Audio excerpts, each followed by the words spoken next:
sense with the video, so just go watch the video. We played Jackbox for like 2.5 hours. That new party good pack. times.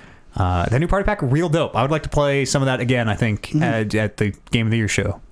Like push the button. See how long fun. this war takes. That's right, yes. Once everyone is dead and all the...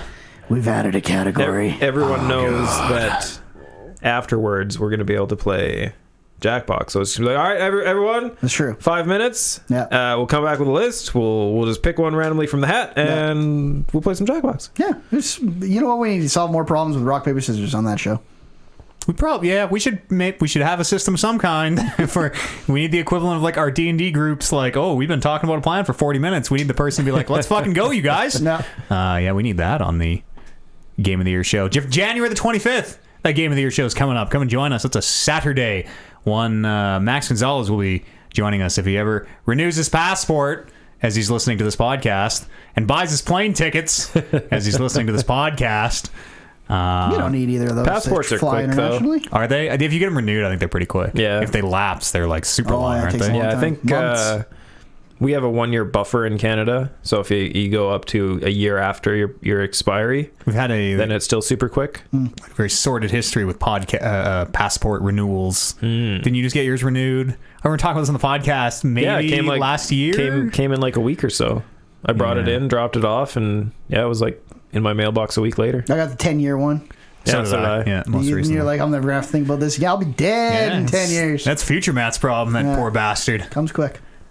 Speaking of D&D, our Dungeons & Dragons live play podcast called Rolling Reckless is up now on the internet. You could be watching it this very second or listening to it. You should watch it. There's some good audio jokes.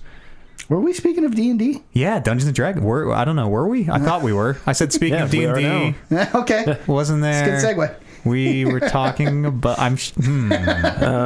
maybe I just made that one up. I shouldn't have called it out. We were rolling. It's even fun. I was doing that thing where they tell you not to do, where you're not really listening to what the other person's saying. You're just thinking of what you're going to say next. That's right. I'm like, oh yeah, speaking of D&D. Odds are. There's probably a 0.5% chance one of these guys is talking about D&D. Yeah.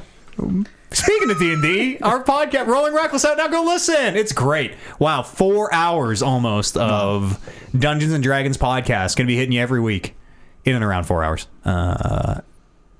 Kevin Byer was there.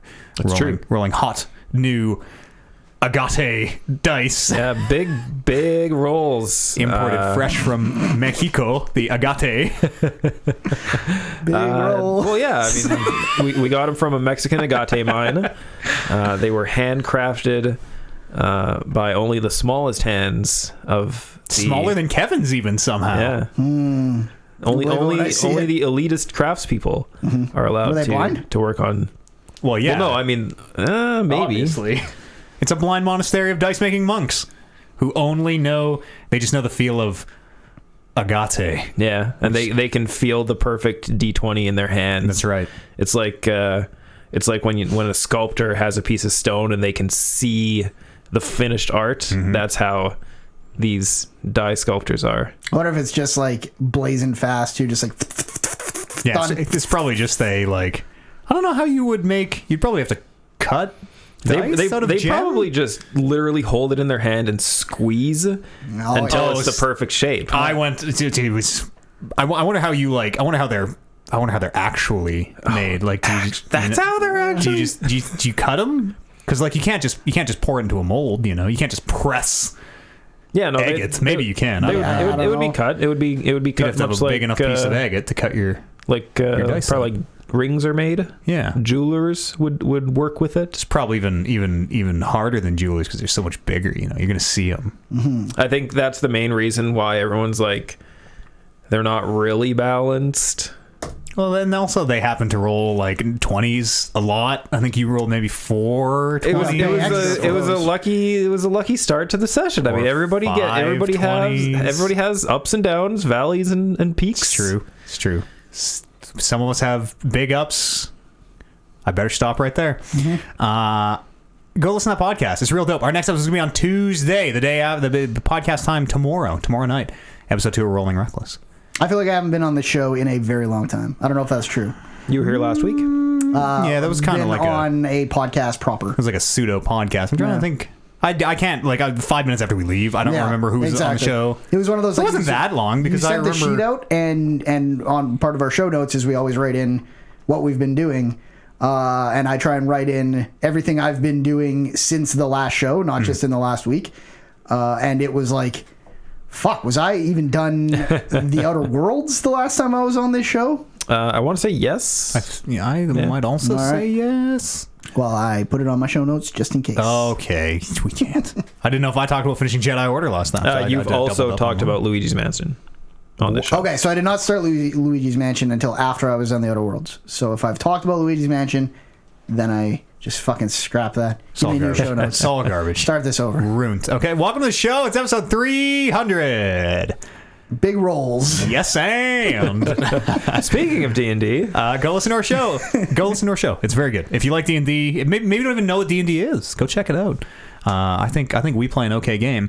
I also think that this is, as I'm like, this is a stupid thing to say, and I regret even opening my mouth. But listen, this first episode, weakest episode. Always your weakest episode. Sure. You know, try to lead with your strongest foot and everything, and be prepared. But everyone's getting used to the mics, the cameras. Yep. I'm like trying to set stuff up and fix mics as we go and stuff. We got some big plans. Think about every podcast you've ever jumped into because it was really good, and then you decided to go back and listen to the first episode. Yeah. How fucking trash it is. That's a great way. Yeah, that's a very good way to think about that. The next episode's gonna be dope. I'm stoked. We got a great crew. I love D&D. Fucking love D&D. Hell yeah. Thinking a lot about it lately. There's a new book out. Eberron. Oh, I see. If you're... But I'm so disconnected from D&D that you were having a obviously D&D conversation and then said there's a new book out, and my brain immediately was like, a book about what? Well, it's a book about Eberron. It's a book about Eberron. Yeah, lightning trains and Warforged. Lightning trains. Yeah, those are trains that run on lightning. I think. Run on lightning? I think so. I think thought they were super fast. I think instead of tracks, they run on lightning bolts. So they run physically on lightning, not run powered by lightning. That's correct. I guess that would just be electricity. Yeah. So you could easily hijack that train if you could create lightning. Right. Which we can't. Assuming all lightning is created equal. I mean, I'm not a lightning smith. What do I know? Right. You'd think that like a corporate-owned lightning train would have lightning of a quality that you could not just come up with some low quality lightning to steal the train. You're saying it has some sort of sensor to be like, I can only go on trademark lightning brand lightning, or like maybe the lightning you're gonna make is like not thick enough for the lightning wheels on the lightning train or something. You know what I mean? Yeah, there you go. It's like I could make what look like train tracks in my yard, but a CN train's not gonna run on them. So what you're saying is an ex-lightning engineer could theoretically learn how to make lightning bolts that would be able to hijack these trains. Yeah, that's exactly what I'm saying. I feel like that's a movie right there. There you go. If we lived in Eberron, that would be a great movie. That's probably already a movie. Is that a movie about robots fighting? Real Steel. Real Steel. Yeah, that was actually what I was thinking of. Yeah. Okay. Yeah, Real Steel. Okay. Hugh Jackman. High Voltage is definitely. I think that's a movie. I'm almost positive that's a movie.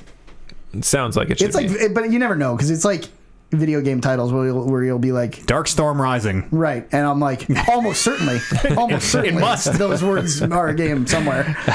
The words like fall, craft, fire, throne, storm, and dark in any order is every video game title. Firestorm was a real video game. Yeah. Firefall Dark Sword was a real video game. Dark Sword is a real video game. Yeah. Swordfall should be a real video game. I would be very, very surprised if Swordfall wasn't something. Yeah, genuinely shocked. What about Darkcraft? Do you think Darkcraft isn't a game? Again, I'd be baffled if it weren't. Completely baffled. When you really get into the weeds on Steam. Oh yeah, like those. Everybody's made a game. Some of those games where they're like 63 cents each. Yeah. The crafts, surely, like Warcraft and Starcraft have been so big for so long that surely all the crafts are gone. What about Craft? I bought this 63 cent like text-based zombie survival game like fucking like 5 years ago or something.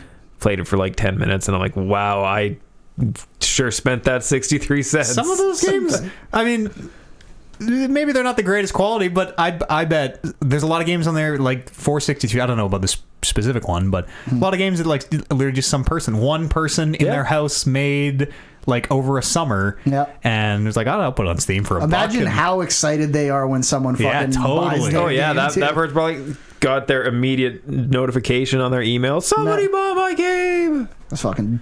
That'd be dope. That makes me want to go on there and buy a bunch of games, never play them. Never play them. I'd be wanna go like, and is play this a some of them. virus? I mean, are these games viruses? Some of them are like Bitcoin miners and shit. Some of them certainly are, but Don't take my Bitcoin. yeah, that'd be cool. Think about that person who made that game. That'd be real dope. We can make a game over summer. Yeah. Making games is anyone can do it in the space of it's easy. It's never been easier. Yeah. Never been easier. That's after the D&D show, we'll get Creating Reckless, where we do a series of making our own video game. There must be an R word to do with like writing video games. Creating Reckless. Just drop the C. Yes, that's perfect. Or call it Creating Creckless, and then we cross the C off on both. And then the logo looks nice, and we just never talk about why the two. Maybe we just put a C on the logo and just never talk about why the C's are there. We're like, yep, it's Just copyright. Creating Reckless. Yeah. Video games, gentlemen, other than 63-cent zombie text adventures. I played video games. Tell me about them. Well, according to this sheet, you're a liar. Yes. I played, we already talked about how I beat The Outer Worlds. I really like that game. I think that game's great. Game of the year, great. It's going to be in the conversation. Oh, okay, I better finish it. Yeah. Luigi's Mansion. I've beat that. I feel like Luigi's Mansion has one of the worst final boss fights I've ever played in my life. Worse than Control? Well, I guess Control didn't have like a boss, but like an encounter. So remember, I didn't have any trouble with the last bit of Control. Oh, right. I made it like on my second try. Yeah. I had way more trouble with other parts of Control than the end. No, Luigi's Mansion, I feel like as you get late in that game, maybe I'm just bad. Maybe I just don't have a lot of... late in that game? Late in Oh, that sorry. game. Okay, yes, carry on. Carry on. Come on, it's Luigi. I was like, oh, good for him. Fucking, that's where all those Guigis are coming from. Gross. Coming from. Yeah, Okay. that's all right. Stop. Stop. So just check my pants for some Guigi. It starts to ask you to, as any video game would, it's like, we're getting late in the game. We're going to really test your skills with the tools we've given you. They give you a pop-up and it's like, hey, heads up. No. We're about to start playing video games here. It's just it's a gradual increase where I feel like you cross the line where it's like, the controls you have on this game are maybe not as good as they need to be to consistently do what you want me to do with them. That's exactly how I feel about Jedi Order. Oh, really? Like, word for word. It's... So the difference is you can't turn the difficulty down in Luigi's Mansion. Oh, shit. So Luigi's Mansion is a boy. lot more like Sekiro than Jedi Order. It's fucking a hardcore game requiring For hardcore timing, gamers. requiring timing and what feels like completely random chance on if my reticle goes on the enemy or not when I'm shooting stuff. Using gyros or using sticks? I flip, like the final boss fight. I think I flip back and forth 3 times. Just being like, none of this works the way they want me to. Because it's kind of like you have a little, obviously your vacuum, and you suck something up. And if it's like a big thing, it'll just get stuck on the end of the vacuum. And then you can aim it at something with a little reticle and shoot it back at them. And I feel like that reticle goes wherever the fuck it wants, regardless of what you do. So... maybe maybe Luigi just sucks. I've always assumed Luigi has. Maybe his arms are just like too shaky. Oh, Mario! They just can't aim his. You think by the end of the third game he would have been like, I'm a capable ghost. I'm pretty sure Luigi is the main star of all the Mario games. Like, just in there behind Mario, just making sure Mario keeps going. And he's so stupid. He's so stupid. Yeah, he sucks. Playing Luigi's playing this one, the amount of cutscenes that are him just looking at a puzzle for like about 3 seconds longer than he should in like a cutscene, where he's like looking at a key with a star on it and then looking at a lock with a heart on it, and like just about 3 seconds long that lingers of him looking back and forth to the point where you're laughing out loud at how stupid he looks. That's a pretty good game. Yeah. I thought it had kind of a poo-poo ending in terms of that boss fight. A poo-poo, a Luigi ending. Yeah, a bit real. Still positive on it overall. Yeah, it's a good game. Yeah. It looks real nice. Nintendo seal of approval or whatever, like that very polished, and nice frame rate. There's no bugs. You never see his arm go through the wall or anything. It was just. Maybe that's what Luigi needs to like humanize him. You remember in Assassin's Creed when like the faces were disappearing and it was just eyes, teeth, and hair? Yeah. Maybe that's what Luigi needs. Humanize him a little bit, you know? Absolutely terrifying. I'm not sure if I brought this up, but there is literally two face buttons on the controller. I think they're face buttons, or maybe they're the arrows, but that you can hit, and all he does when he hit is do Mario. Just like the GameCube one. Mario, yeah. That's a dedicated GameCube. I also beat Jedi Fallen Order. Hey, so did I. Yes.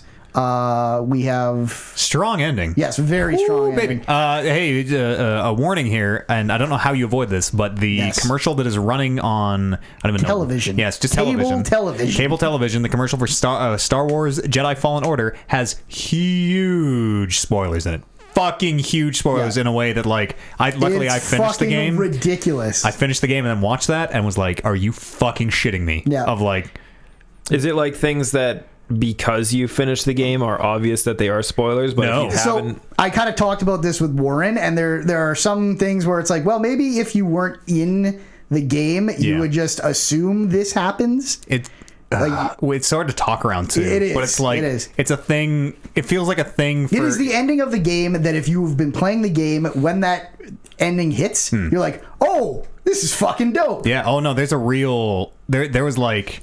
I don't want to talk really anymore about it all. Okay. But when the moment happens, it was like chills down my spine. Like holy shit, this is incredible. Yeah. Holy shit. And they spoil that. They have that scene in the fucking commercial. It's so bad. As well as some other like minor stuff, but stuff I would be equally upset. Yeah. Or not equally, but I would also be upset if they showed in the... They showed many of the moments, like most of the moments of the year that we have nominated from that game are in that fucking commercial in a way that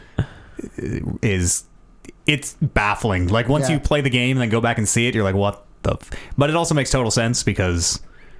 Well, you have to know what it is. When you know what it is, it makes total sense. You're like, yeah, of course, they want to make money, I guess. But yeah, Jedi Fallen Order. Yes, hell of a game. Played it from start to finish on Jedi Knight, which is the the default difficulty. That's like the second from the bottom. Yeah, the normal. Yeah, the normal, Padawan or whatever. Padawan, Jedi Knight, Jedi Master, Grand. I think the bottom one is actually called Story Mode. Yeah, bottom I don't even think it's called Padawan. Yeah. And I thought that it was the perfect difficulty for me. It was getting hard in spot. The only time where felt like I was banging my head against it was there's an optional planet that you can kind of go to that unlocks early that you don't Dathomir that you don't have to do any story stuff until quite a bit down the road, but they let you go and kind of find some collectibles and upgrades there. When I went there the first time after I got off the starting planet on the recommendation of Kevin Byer, the combat there, I was like, this game's getting hard real quick. And like one of the NPCs even gives you like just like if you're dying a lot, you might not be ready for these challenges. They're like trying to tell you that this is we're going to let you go here whenever you want, but the stuff that happens here is later in the game. I think you should go. So there's a thing. There's an upgrade you can find there that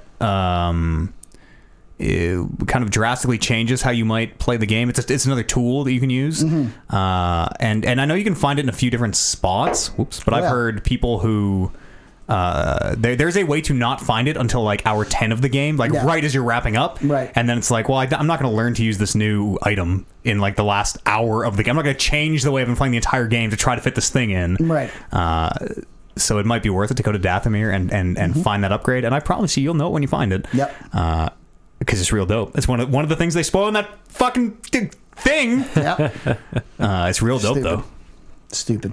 What's up with the Night Sisters? Hey, so there are Night Sisters in this game. That's not lore. Lore. Yeah. Okay. Let's not talk specifically about this game in general. But Kevin knew who the Night Sisters were, and they're like a big part of this game. Yeah. Like the magic ladies, right? That's just a different kind of the Force, right? They're like I think it's magic the same is Force all used a different way. Yeah, okay. That's kind of how I understood it. They're Force users just under a different name, right? Okay, because they have some abilities that don't seem to fit with the rest of the world, like the Star Wars fiction. They seem like they're doing fucking witchcraft. Yeah, like straight up some real magic ass like people like sinking into the earth, like the earth liquefies and people are like "Brah!" like sinking into it like the Terminator type stuff. But I mean, if the earth is made of the Force, Yeah, Matt. and you can control the Force, But it's not you should be able to melt people into the earth. but it's not like a hole in the earth is opening and then they're falling into it. It's It like might they be are the just like people liquefying. yeah, We're not like- really sure. Yeah. it seems very magic in a way that, I mean, the way they describe the Force across the universe is it kind of seems like you can do anything with it, Yeah. depending on what you are studying. and you can also like attribute anything and everything to it. We're like, oh, that's Yeah. just the will of the It's Force or whatever. It's the nanomachines. Yep. Yeah. Yeah. Yeah, I very much like the description of the Force that was given in episode 7 or no, Last Jedi, I guess. Last Jedi. Yeah, when Luke is telling Rey about it, which seems to kind of be what they're. It is not how the Force is always described, which is real dope. It's this thing Not that the connects. midichlorians. Well, they've never ever talked about midichlorians again. Since then, Yeah. people were not happy about that. I remember No. That's still canon, though. So I've played the next game I'm going to talk about, but I kind of want to talk about them together because you can almost not help but is Sekiro, which this game, The From Software Yes. spiritual successor to Bloodborne, kind of. right? This game very much opened the door to me to get into Sekiro because I kind of started understanding the combat a little bit more, and it's not. It's similar in a lot of ways, but it is, if you play them both, it's incredibly different. Yes. It's like Battlefield to Call of Duty, Right, or, where or it's like- Gran Turismo to Forza. Like it is, from the outside looking in, they are the same game, but if you play those games, you're like, oh no, these are Marvel versus Capcom versus Mortal Kombat. These are very different games. Right. To the point where when I got into Sekiro, I almost immediately quit because it did not feel the same. But I get what they're going for with the lightsaber combat. Yep. It is not as tight by far as Sekiro, but I totally get the powers are so much more satisfying in Jedi Fallen Order in a way where I feel like Jedi Fallen, because we've had this discussion a lot, I feel like Fallen Order does a very good job of being like, you're a Jedi, you're going to fuck everyone up. Whereas Sekiro is very much, for me, especially playing it for the first time, this one little soldier is going to give you all you can handle for the first 5 hours you play this game. But like the story that they're telling in Force Unleashed, in Fallen Order, Force Unleashed, great is it's not the Force Unleashed story. It's not that you're this super powerful Jedi and you can immediately fuck everybody up. Right. It's that you kind of suck and have to learn to use your abilities and haven't even really been trained. And I think that progression shows itself very well for me on the difficulty I was playing as I went. Where when I first started, when I first started, I was like, "This is hard." These stormtroopers are real fuckers. Yeah, I need to. When I was fighting that big toad, I needed to be very careful in order to kill him. But then by the end of the game, it was literally like, I'll see how many stormtroopers I can push off the edge at one time. Like, I think it got fun in that way. I think the Force push is just really fun in Force It's Unleashed. so fun. Oh, It's just Yeah. really fucking fun. Yeah. Knocking people off the edges is just Especially best. when you can get like The best. 5 or 6 of them and they're just all like and boosh. yeah, They and all you can go like off. upgrade it so that if you hold it, they just go even farther. And The Force push is really fun. There are analogous things like I don't know if you found the fireworks yet in Sekiro, but Yeah. the fireworks are kind of, you can't push people off ledges, but you it's- stagger them in the same way. it's not the same way though. Like it's very good. Don't get me wrong. The abilities you have in Sekiro work very well for the game that it is trying to be. They are not overpowered in the way that the Force or Jedi Fallen Order is trying to be. Sure. Like I feel like I think I'm getting close to the end of Sekiro. I have never been in a position where I was like, oh, I'm just going to mow everyone down. Like I went to farm some gold the other day and fight some monks. And whenever there was What are three you doing fucking fighting monks. they were what I believed I was the best at dealing with for the pay. They attack so fast. They attack parry, fast. parry. But then they go down fast because Yeah. you're parrying them all. But as soon as that third, I was good for 2 monks. As soon as 3 monks showed up, I was like, I need to fucking get out of here. In a way that Star Wars, it was like, yeah, bring them all on. Yeah. Fucking send more stormtroopers. I'll keep fighting this guy. You send all the stormtroopers you need, I'll kill them all. They're different games. Exactly. And like you say, Sekiro doesn't have difficulty, so Right. I Sekiro played. is inaccessible as hell. Yeah, assume Sekiro is like it is totally inaccessible. Yeah. In terms of its difficulty. This was my third real college try at getting into Sekiro before it finally clicked for me. You sort of have to know what you're in for. You have to, like, I'm gonna die 500 times, and eventually you just make peace with that, and you're like, oh, I died again. Well, back at it. And I've stayed kind of true to my word on Sekiro the last time I quit it, where the times that I don't want to play anymore are when I'm dying 500 times, but it's not. The guy I'm dying to is not right there when I load back in. Yeah, that is also my biggest frustration for Sekiro is like, I'm trying to learn this boss, but I have to spend 20 minutes clearing out the crap around him. No. And then I die in 2 hits and I learn nothing! Yeah. I had that going. So I'm playing on a new game. I'm playing Sekiro as well. New game plus. I have a thing called the Demon Bell on, which makes enemies deal more damage, we get more loot. I had the Demon Bell on for the Lady Butterfly fight. And you did it with the Demon Bell? Yes, and I did not know what it was. That game will be easy if you turn that bell. You should leave the bell on. I turned the bell off. I turned the bell off. I'm also using the Charm. The Charm is the real fucker where you take. Even if you block, you still take chip damage. Yeah. That's the real killer because you have to parry everything perfectly, or it just makes you dodge more. Like, it changes how you play. Right. Because you're either parrying flawlessly or just get the fuck out of there because you can't dodge. I never remember what my point was. What were we even talking about? We were talking about how you're playing on New Game Plus. Oh, yes. I played Jedi Fallen Order on the hardest difficulty for the first, I don't know, 3 or 4 planets. Yeah. And it's very analogous to Sekiro in its structure, obviously, and it's. Oh, I hear Warren Bears. Yes. And its structure and its combat and stuff. And also, like, in terms of its difficulty, but they don't give you the tools. I think Jedi Fallen Order on the hardest difficulty is a harder game than Sekiro because you just do not have the tools. The dodge fucking sucks in Jedi Fallen Order in a way that on the hardest difficulty, they are, like Luigi's Mansion, demanding things of you that you cannot. I'm sure you can eventually perform and execute on. But, like, you can't cancel out of the block into a deflect in Fallen Order, which is crazy. You have to be not blocking, no block. Block is down, and then you can parry, which is like such a fundamental difference. But at the same time, they also try to give you that experience of you being like this flurry of attacks that you have to parry, and then the one killing thrust. And like there's a real disconnect between those two things where it never feels good. With the fast Jedi Order stuff, when someone was attacking me quickly, I was never unblocked. Like I would try and parry the first one and just leave it up there. Yeah, you couldn't because you couldn't put the block down and get the parry back up. It just didn't go. Whereas in Sekiro, it's a lot more like you learn the 4 hits they're going to do to you, and then you're just like bang, bang, bang, bang. Rhythm game almost. Yeah. Warren Barris is joining us now in the studio. Hello. Hello, Warren. How are you guys? Oh, I'm doing all right. Good. Can't complain. What do you think about Sekiro? No. Say it. What do you think? I've never played it. I just got to dial your levels in here. So I've never played Sekiro. What do you think about Samurai in general? I think they're dope. I'm looking forward to that other game that's coming out. Ghost of Tsushima? Yeah. I'm interested to see what that is as someone who has now played this game. Do you think the reason that game went dark is because Sekiro came out and they were like, ooh, this combat system something is... else got delayed, right? I feel like something else got delayed and PlayStation bumped their schedule back because they like a certain amount of time between their first-person releases. Oh, did they? Their first-party releases. Oh, yeah. I think it was. I don't remember that at all. The Last of Us got pushed back first. That would make sense because that was one of the big 4. Yeah, we'd have to fact check this, but I feel like Last of Us got pushed back first, and then they were like, also Ghost of Tsushima also pushed back, which I was like, oh, that's probably because they want their money coming in at these certain time. Same way like Marvel movies are like, oh, there's got to be 4 months in between them. Yeah, quarter end, we need whatever revenue. Yeah. There's a lot of samurai games out between Jedi Fallen Order and Sekiro. There's a fucking lot of samurai games too. You should have been able to get a samurai outfit for your Jedi. Sure, or a lightsaber for your Sekiro. Oh, fucking baby. Yeah, so I'm just to kind of give you the context for where I am. Sure.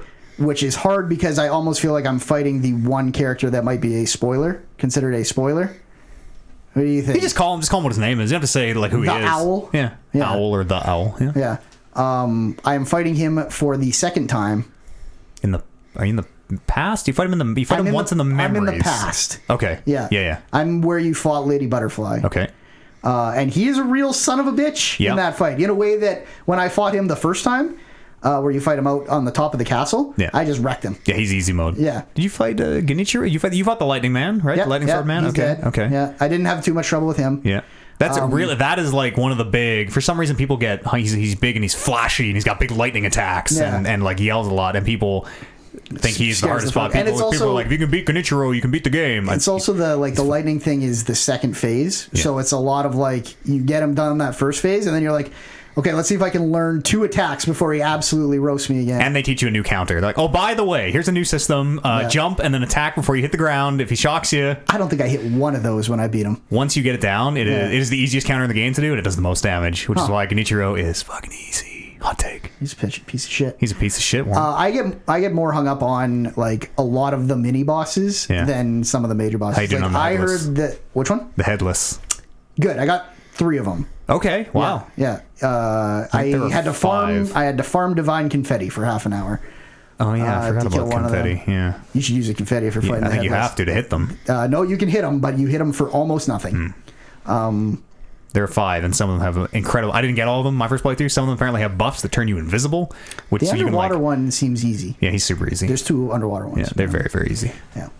But those other 3... Get those buffs. Because people were describing, as we were playing through this week, people were like, why don't you just use this? I'm like, what? Like, they're like, why don't you just turn invisible? I'm like, what? Like, cheat? Like, what do you... open... Hack the game? What are you saying? They're like, oh, no, just use this buff from this headless. I'm like, oh, I don't have either of these buffs. And, like, the invisible one's a big deal because... in a lot of boss rooms, you start to clear the room out, and then as soon as anybody gets alerted, then the whole room comes to life. They're like, "Oh, he's over there!" Yeah. And apparently Bang you the can gong. Exactly, and apparently you can like take out a few people, and if they're like, "Oh, there he is," you can just turn invisible, and everyone just chills out, and you can continue clearing out the room. I definitely do not have that. I don't have it either. That seems useful. Yeah, I fought the drunkard for the second time also on my way to the owl. That is a different drunkard, but they're exactly the same. Different name, same enemy. No, not that one. So I beat that one too. But when you come back to fight the owl in the past, you have to go through the same drunkard in the same area. Oh, I forgot he comes back. Yeah, but he has a ninja with him this time. One of those purple guys. Oh yeah, that was a real son of a bitch too. There's a lot of those mini bosses and bosses that I have beat by cheesing the game. You're not cheesing the game. That is how these games are played. Where it's like, totally I'm going to attack you, and I'm going to fucking run 4 kilometers away into that river. Because only the ninja's going to chase me and fight the ninja, and I'm going to fight the ninja in the water. That's how you're supposed to do that fight. That's not cheesing. That's by design. Yeah. Or like, I don't know. It feels like you're cheesing. There's quite a few bosses where Lady Butterfly's one of them. Where if you just run in there's like a certain size circle, a tight enough circle, her AI will just break and she will just like turn to try to hit you every time, and you can do a poke. And then you got to like reset her and do it again, and it takes like 40 minutes. Oh, really? But you can sure shit do it. Fuck, I might have turned to that because Lady Butterfly is still my biggest hang up. I think she's the hardest boss in the game, and you did her with the bell because you're an absolute because I did not understand the game. Absolute hero who did her on super hard mode. Yeah, I think that game's great. I think it's electric in the way it makes you feel. Yeah. Where the highs are so high. Well, yeah, but I spend more of my time at that game than any other video game. You're chasing it, you know? You're just chasing that hit, and then you get it, and you're like, ah! And it's even just the little drips, like when like someone will come up and do just this crazy 7-hit combo, and you deflect every one, and then it opens up the killing blow, even though they still have like over half of their health, and I was like, so good. Fucking A! Feels so good. What if Jedi Fallen Order was that? I told you I don't. Next year. I don't want Next that. time. I don't want that. I like Jedi Fallen Order. I want to be able to run in there and wreck shop. There's a way to do both, though. Like I say, there's a way to let you just murder stormtroopers and then have the Jedi fights be as hard or as easy as you want them. Just give you the tools to do it. Mm-hmm. Warren Barris, how do you like Star Wars? Welcome to the show. I love Star Wars. You love Star Wars? Yeah. I love Star Wars also. I'm very excited. It's a good time to be a Star Wars fan. There's a damn... I think it might be... Well, I wasn't alive for the original trilogy, but I think it might be the best time ever to be a Star Wars fan. I don't know. I was alive when they were re-releasing the original trilogy in the theaters, leading up to the prequels coming out. I remember going to those. I threw up during Empire. During the spoiler? Yeah. During the big moment? into my pop cup. Just cuz? No, I was... Were you drunk? Okay. I was like 8 years old. I don't know how old you are. It was like late 90s. It was pre episode 1 when they were re-releasing the original trilogy. I'm pretty sure I was 8 when episode 1 came out. So, yeah. I don't know. I just probably ate too much popcorn and was just being an 8-year-old who drank a bunch of pop. And, I mean, kids just throw up. and kids throw up for no reason Kids just sometimes. fucking expel vomit. But I contained that puke pretty well in that cup. I was pretty proud of myself. And we left it. We just left it in a cup holder. That's mean. Oh, somebody didn't drink their pop. Oh, okay. Oh, why is it so heavy? All right. And warm. Lots of ice. There's chunks in here. Nice. Well, let's not let this go to waste. How much have you guys talked about the Star Wars video game? Well, we're just kind of getting rolling here. What are your thoughts That's a on little it? touching. Have you finished Fallen Order? Yeah. What are your thoughts? I really liked it. It has Jarrett DePaul's a mean master. it has its downfalls in the execution, and also like it's kind of shallow in like I found a lot of the voice lines were super repetitive. Specifically, like when you open chests, like if you do go around and open all the chests, it's like, oh, I knew you'd go in there, BD-8. Oh, easy, BD. Or whatever. what'd you find? Yeah. The one thing I will say for that was I remember saying to you one time watching you where he said like, oh, okay, you want to have a look, huh? And I was like, you think after the 500th time he point. did this, he'd be used to it. Just do your thing. And then shortly after that, there's a point, and I imagine it's a story mission where they hit it where the dialogue changes to now this group of he expects to see it. We're like, oh, they actually did do that. But there's still only like 3 things he says. Yeah. There's also, well, speaking of chests too, I don't know if it's a spoiler. Like, Pamela Anderson. maybe. Scompling. There's a you open up chests in a different element, I guess. Scomplink. And it does the animation of BD-8 rummaging through it, but he never leaves your back, which I thought was I never super noticed that. shitty. Oh, yeah. It's like It's underwater. That's not a spoiler. It's when you're underwater. Oh yeah, you eventually get the ability to swim underwater. Yes. Yeah. Spoilers. They probably showed that in the commercial. You got the little fucking... It's like corners they had to cut. It feels Yeah. like we had But to it's get just like- had to get this game out 6 weeks before the movie. And I get that, too. Anywhere we could trim, we It just did. seems like, why would you just take out the shaking box then and just have it open and you get the thing? I'm sure it was on a list, and they're like, only Warren's. We can ship Known it. Only shippable. Only Warren's gonna notice. As somebody who had seen that animation of, and like you're trained up until that point, because it's about halfway through the game, maybe slightly before that, Yeah. like you're trained. Okay, you open this chest and BD-8 goes in there and rummages through and it shakes and then it opens up and you get whatever's in there, and then it does all of that, but BD-8 is just sitting on your back while you're underwater the whole time, and you're like, okay. You're so used to it where it was kinda like shitty. almost the first time it shook, I was like, oh yeah, there it is again. And then all of a sudden it like clicks like, Wait wait, a it's minute. shaking because you're in there. Why? You're still on my back. using the force. And that's maybe the explanation is that he's force shaking. He's using the force. Yeah, BD-8, the first droid with force powers. Yeah, there you go. The droids don't have midichlorians. They can't have force powers. You know What that. about Grievous? It's like why. It's why Grievous is a half and half. Grievous could probably use force powers. He was once a person. He didn't have force powers. He would be. He lost the ability when he became the. Oh, did he lose Yeah. too much of his? Yeah. He was once a Yes. flesh and blood being, though. He was trained He by was Count a- Dooku. Oh, I forget what they're called. I just watched this. This is one of the videos I just watched. I just too. read up on this too, and I don't Yeah, even I know. don't remember what they were called, but he was like super high up in there. Like they had like a statue erected to him and stuff in his hometown. I forget what it's called now. Some small town. Grievous bird. Geonosis. Some small prairie Something town. like that. Well, he's- that's where he was trained. And He's like not they a brought him. Geonosan, though. The Geonosan are those bug folks who can fly He around. kind of looks like a bug folk. Yeah, a little bit. Yeah. It's because But he's just the eyes. and That's like where he that. was sculpted into what he became. Was on Geonosis. Oh, I always They took assumed him to that he that. kind of looked exactly the same, like body type wise, and then they just attached all the like droid parts. Oh to no, him. I don't think so. He only had 2 arms. I think he looked like you or I pretty much, but had like kind of The a longer Well, face. I guess like in the comics that I've seen pictures of him, he had like a very similar face to the mask that you see him with. I'm sure we could look him up. Like a very long kind of cow skull looking face to him, but He's fucked up. He's always I don't coughing. know and if he hacking. had 4 arms Let's see though. what Grievous pre-droid gets me. I feel like definitely like 2 of those arms look like fucking robot arms. Yeah, see, spinning he on was the just wrist. just a dude in a suit, just a dude they in say. some armor. Yeah. But that's That's what the prequel comics With, yeah, he called. does have similar at least. But only 2 arms as far as I can see. I did really like in the game how like the story of how he kind of had to hide himself for long enough that he kind of forgot his training as a child, Yeah, and that was the reason that you had to learn these new moves throughout it.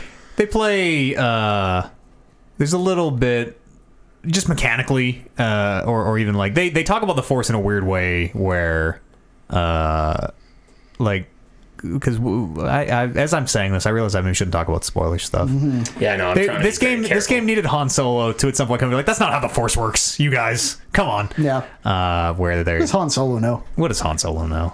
I don't like that Cal has to do damage to get his Force powers back. That is a very Sith. That's a very true. damage to regain your Force. That's very Sith There's teachings, a lot of. But listen, video games It's are a video games. game. Yeah. But There's even, also- even in the story, there. There's a story drop about BB-8 later in the game that I also, while it was playing out in front of me, I was like, this is Oh, a yeah, I video game ass reason Yeah, I remember that too. for this story beat to be in here. Which is funny because I really like that story Yeah. beat. I really liked like it that too. story I was beat. like, oh, this is vintage fucking Star Wars. This Yeah. is like. They- Oh, they- Luke is Leia's they- sister. they- Darth Yeah. Vader's son. Oh, yeah, this is. Yep. and that's probably why I like Everybody's related to that everybody exactly. at all times. Just Yeah. like Metal Gear. Yeah. Just like everything I love.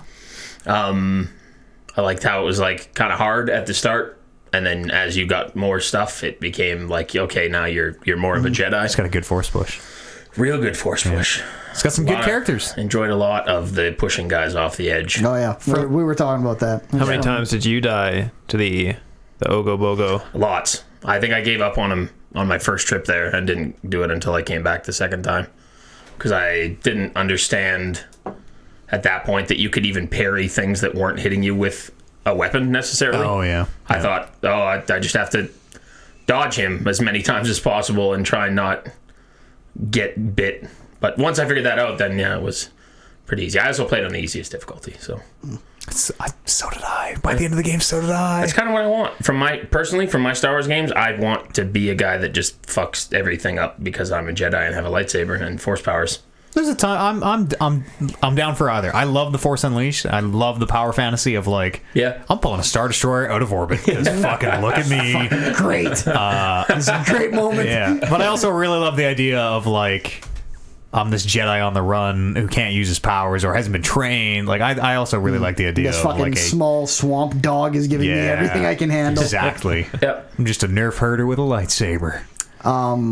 I kind of already said this for the show, but to say it to Warren, I feel like that Jedi Knight difficulty for someone of my skill level was fucking perfect. It felt like it got hard at the right times.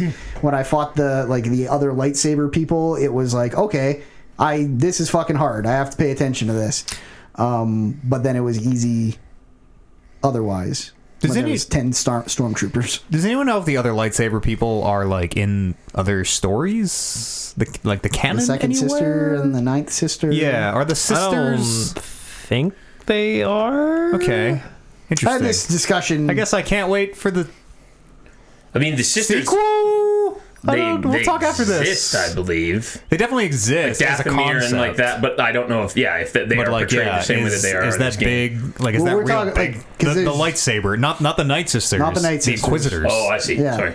The Inquisitor Yeah, ladies. yeah. I'm also watching Rebels now, where they're going into the Inquisitors, and like, I wish I would have watched all that stuff. Rebels, I don't know. I heard it was no good. I've watched the entire first season. I heard it was I no really good, too. liked it. Rebels actually. is the good one. Yeah, I really like Yeah. Rebels. I'm gonna watch that now because I didn't Clone watch it Wars because is I heard the- it was is not the good. blah. Yeah, I wish I would have watched that first because I thought when I saw their lightsabers in Fallen Order, I'm like, oh, those are kind of The fucking little fucking crescent stupid. moon looking things. Yeah, I'm like, oh, those are kind of dumb. What? Look like a Keyblade. Yeah, that's actually why I hate them. And they have different forms that they're not just a crescent moon. They can like change and shit. Like a Keyblade. But if I would have watched, because then when I saw them in Rebels, I'm like, oh, those are dumb, but I know all about those. Yeah. Like I could have just I'm got an expert. I could have got over that like 4 years ago of like, I don't like that. I don't think this is a spoiler to say they're a two-sider. They're double-bladed, and they spin like on that center axis. You just hold the handle, and the lightsaber blades like Convenience. That's fucking convenient. spin around in a fucking circle, and like someone is gonna fly with one like a helicopter at some point. I'm so fucking sure that if that hasn't happened in that cartoon, it will. Like in the guy in Like Thor's- Sunset Overdrive who goes. Yes. My people need Yes. yeah, those I'm not a fan of. I love me a good double blade lightsaber. I don't like the spinny part of it very So much. I don't know. I'm of the mind that if you can ever show me something with a lightsaber that I haven't seen before, I'll be like, oh shit, look at that thing. You should watch Rebels. All right. There's I'll do there's a bunch of new lightsabers in Rebels, and most of them are fucking, most of them are so stupid. Where you're like, why the fuck would you design a light? I remember when they showed that cross lightsaber when Force Awakens was coming out, and I remember thinking like, okay, that's a little bit much. So the number of Jedi who lose a duel by like the sabers meet and then one slides down and it goes boom, and your hands get cut off. I'm like, oh fuck, they put a thing there to stop the hand like zhunk, cut off from happening. And then he stabs somebody with one of those blades and like 8 or whatever. I'm like, this is fucking dope as shit. There's a lot of new lightsabers in Rebels, and a lot of them you're like, these are, why would you ever, why? And then some of them you see and you're like, well, that's dumb. And then you learn what they actually do. I'm like, that's fucking cool. A tool for every job. I remember as a kid when Attack of the Clones first came out, I fucking hated Dooku's lightsaber. The curve. Like, I was like, why? What does that do for anything? I It specifically remember I did not know that thing was curved until like the fourth time I saw that movie. I think I only did because I had the Lego Count Dooku that had like, it was an actual curved lightsaber. Yeah, and I was like, that's you can really whip it around. You can like do the circle without just like have it on your wrist and just fucking spinning it around. It's like a wee nunchuck. Yeah, that's exactly what I was gonna say. Fucking hold it and like point it like a gun. Conduct a symphony with it. There's some good unique lightsabers in Rebels. Turn it upside down or turn it the other way and like hook someone by the neck like an umbrella. There's just one I just can't. The lightsaber?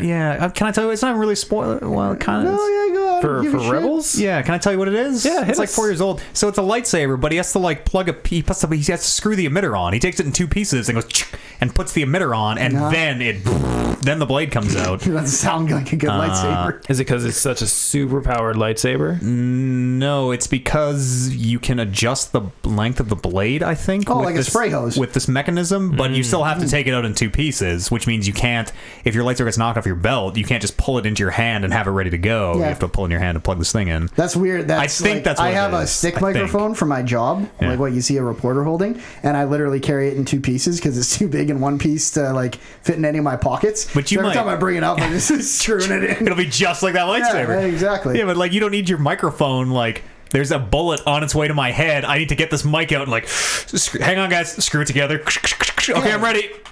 If the premier's walking by in a power walk, you got to get that thing out pretty quick. Yeah, I Is suppose. it still a one-handed lightsaber? Yeah, or- it's just a regular single-bladed lightsaber, but I think, and maybe all lightsabers can adjust the length of the blade. I don't know, because as soon as they brought it up, because it was a Padawan using a Master's lightsaber, and it was shorter, and in my head I'm like, oh, the blade is way shorter for this kid, and then he's like, oh, the whatever, adjust the length of the blade. I'm like, oh.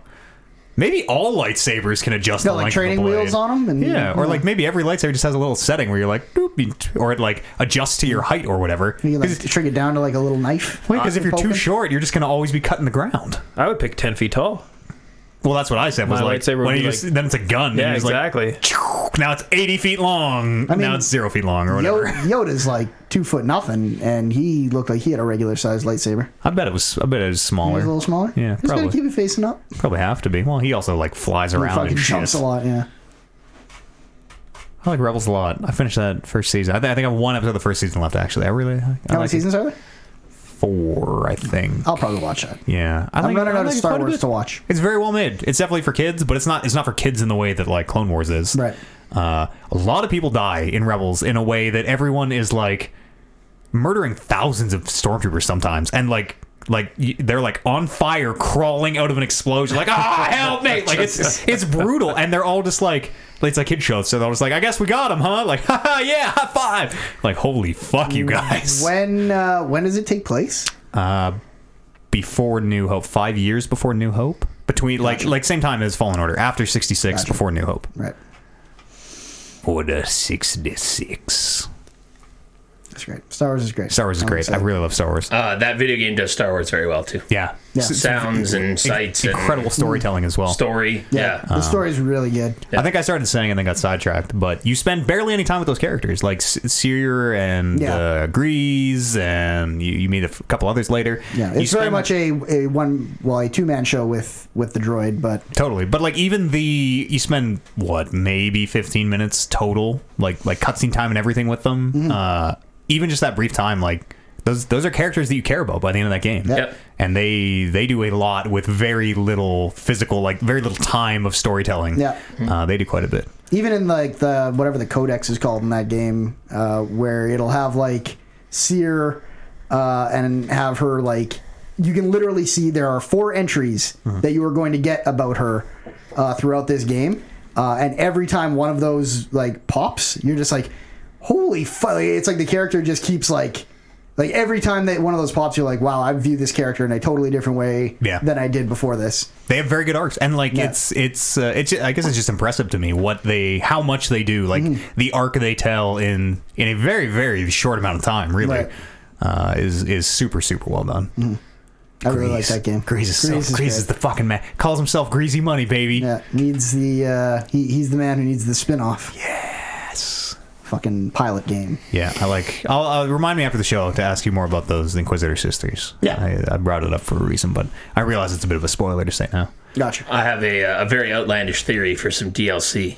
Sure. That involves Grease.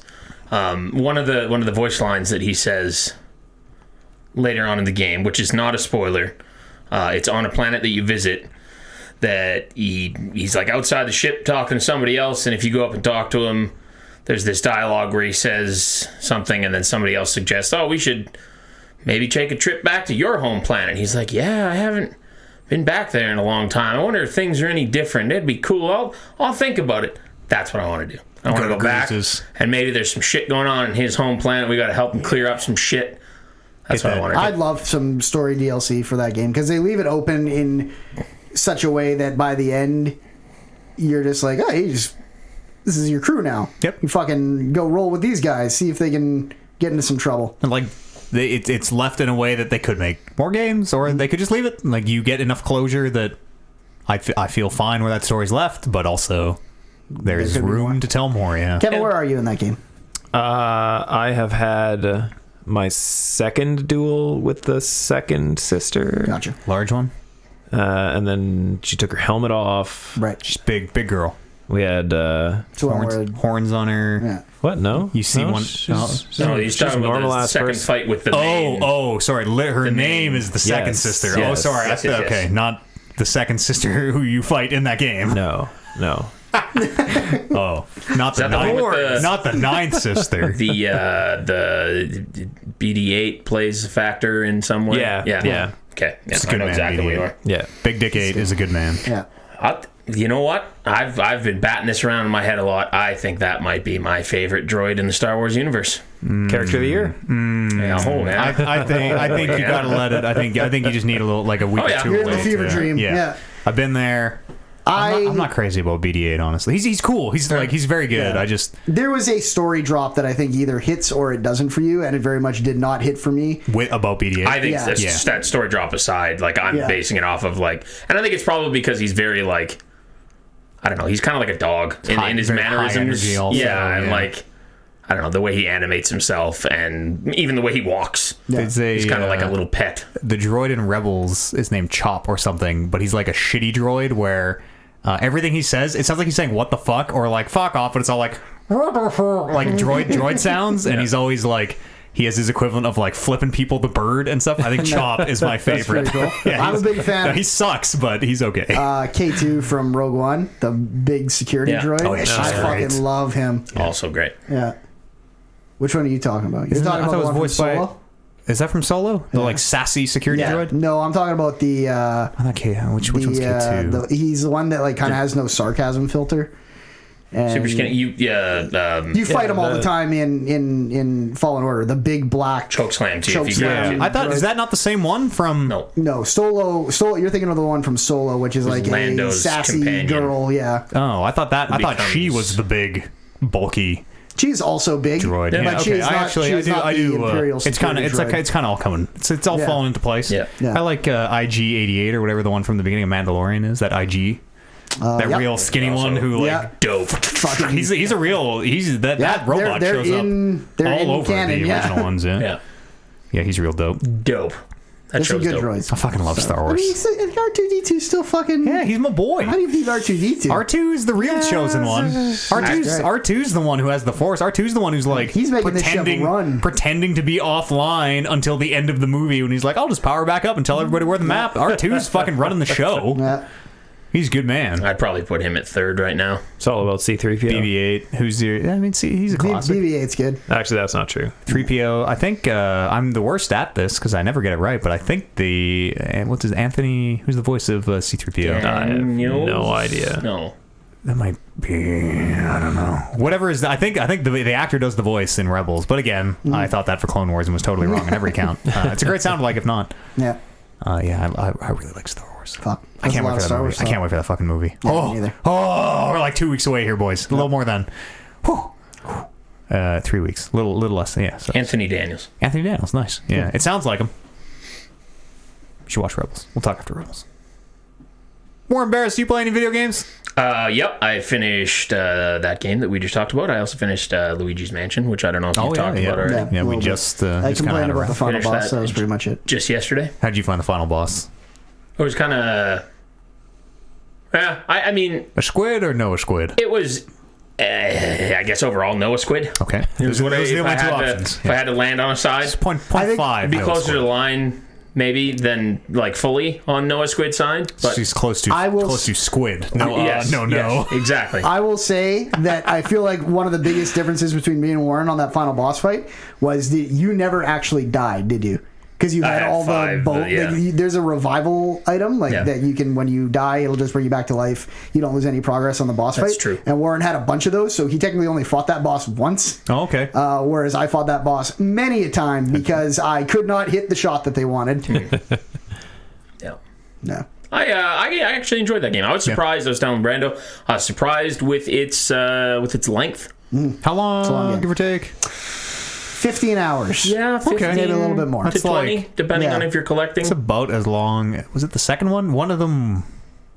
The first one was really short. I played the first one. It must have been the second one. I remember one of them was I like did not play the second one. real long. Not I think it was I'd never played any of them before. It was my First one. one's okay. First one's fun. It's like about an hour a floor I found, and there's 14 floors, but then there's also some trips, some backtracking trips and stuff that add some time. So, Do you have it on physical or just on your Switch? yeah, just on my Switch. I don't buy physical. Yeah, no, nobody should. Why would you? Physical's the way to go. Luigi is a character you find in playing that We game. were just talking a little bit about this. what's Not your very opinion? smart. He's very, very unintelligent. Exactly Just what like- Brando said, word for word, I believe. It's just, I don't know. Fucking staring at key, staring at lock. Like when you put him in the spotlight and you allow him to this is what we want to present to the world as Luigi. Clearly what Nintendo wants to present is like, this is an unintelligent man. The whole like- premise of like, you've gone through this twice, and now, we're taking this trip as a group to go to this big mansion, and then you get to this big mansion, and there's dudes very clearly wearing masks that you can see that they're wearing masks, and you're like, wouldn't you have your guard up just going to a mansion? No, it's like it's like Eyes Wide Shut. It's a sex party. Everyone's got masks on. I mean, there's probably been a ton of times where Luigi has gone to a mansion and hasn't resulted in a game, so just he's used to going to a Maybe. mansion. You would hope so. Most of the time, it's probably just the sex party as you expect. And then one time, you're like, oh, wait, we're not here to swing. Whoops. Uh-oh. Also, why is he going to this place with Mario and Peach? Well, isn't Daisy kind of Nope. Luigi's? Yep, and she's not there. Okay. He's third wheeling. Maybe he's the moved Toads on are there, but to I feel one like of the Toads. Maybe I feel they're- like the Toads are together in a weird way. I don't know. Maybe they're taking Is their. there only three of them? Is there three of them? I think. I thought there was two, but Maybe it's been they're a long like, time you since I know, played. just want to kind of step this Yeah, relationship maybe to the there's next three. level and. Just, listen, Luigi, we're going to go away for the weekend. Thought we'd maybe just, I don't know, try some stuff. When you come to this mansion, we'll see what happens. He's got a It's- room right it's- beside him too. Let's have some drinks, go in the hot tub. You Mario know? fears that if he leaves Luigi by himself, he'll inevitably find himself in some sort of ridiculous. He'll come back and Luigi will just be dead. Luigi forgot to eat. Right. Nah. Exactly. That's probably So what it is more than anything. There's a lot of cool mechanics in that. Like there's a button that you can press where he'll just call out Mario because that's who you're looking for. And if he's scared, then it's like Mario. No. Like it's. I found myself just pressing that button a lot of the times, just when I was Says, like trying how to figure out a scared puzzle. is he? Yeah. It's a fun game. I really enjoyed it. As somebody who's never really played one of those games before, I really enjoyed that game. Yeah, I'm hearing good stuff about it. Yeah. I should. Solid. Like it was like we were saying. It's got that Nintendo polish The to shine, it. yeah. That even playing the last game I played before it was the Outer Worlds. and the Outer Worlds is by no means buggy, or at least wasn't for me. On the scale of most games like that. There's some real Apparently there's some bad stuff. some real interesting ways to prematurely end your game in that. Yeah. It sounds like. But I even coming off that, which I didn't think was too terrible, but was an open world with some bugs. Yeah. It was nice to go to Luigi's Mansion where it was just like, it's just clean. You're never going to find a bug. You're never going to find clipping or anything. Everything's just so well polished. There's some frustrating moments in that game. Some kind of combat-wise, gameplay-wise. Yeah, but like just things that it makes you do that you're like that this is not. Like there's one specific thing, which I won't say what it is, but both Brando and I kind of said the same thing at the same time yesterday, where it's like it just seemed like they were adding it in to add extra hours to the game. It's a big backtracking. Favorite. Didn't feel necessary at all. Like I say, I was really surprised with the length of the game, and I wasn't collecting everything. Yeah. I was zipping through it pretty quick, even compared to what Brando said. But yeah, it just on a couple different occasions it does this same thing where you're like, oh, this fucking shit again. Fuck, I don't want to do this. But It's basically, like you go through the first, get halfway up, and then it does this little chase back through the bottom floors, and then you get all the way up and you got to go through the top half again. But Yeah, I'm with you. it's not great. It's just bad. It's like this was not needed. Yeah. good game though. I enjoyed it. I had a lot of fun playing it. That was a good game. You been playing anything else? I look forward No. to hearing about Luigi's Mansion come Gotti. We talked a little bit about the Gotti shows Yeah, that was Ultron. here in episode 300. Yeah. Somebody removed my Game of the Year nomination. I'm not happy about that. Was it Friday the 13th? Yes. Does that come out this year? No. Then it can't Like be. 3 years ago. You can't. You can't. You want me to try and get in touch with what's his face there that used to be?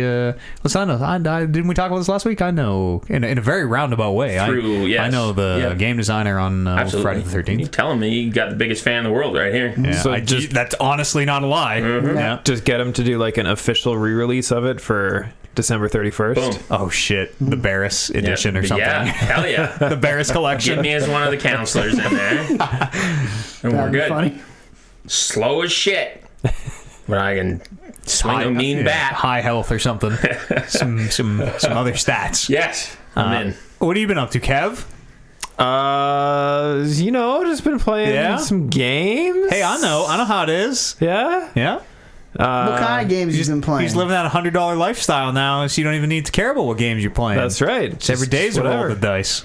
I'm still playing Slay the Spire. Such a good game. Playing some more Magic. Slay the Spire didn't come out this year, hey? I think I looked this up. I think it was like 2016 or something. I don't know when It the just went on Game Pass this year. Not that Yeah. like Game Pass has put some new games out this year, but Yeah, but I don't think Slay the Spire's come out this year. Man, would that be a hard sell at Game of the Year? The nature of the game it is, but holy fuck, Slay the Spire's really good. apparently initial release date was November 14th, 2017. That might be early access. Is that early access though, or is that full release? Just says initial release date. We'll have to do some research. Yeah. Because for talking reckless purposes, games only count once they hit 1.0. All right, let's which look is why Apex came out this year. Look at the old Wikipedia. Apex wasn't a big. I think it was early. Preload. I think it was early access until the new No. year or whatever. No, I don't think so. I never saw a lick from Apex until it released.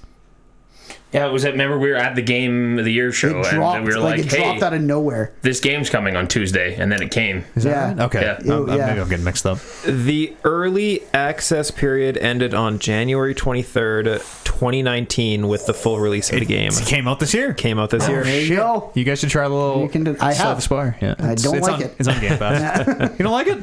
No, not really. I'm It's just sorry not for about me. Like That's- it's that's fair.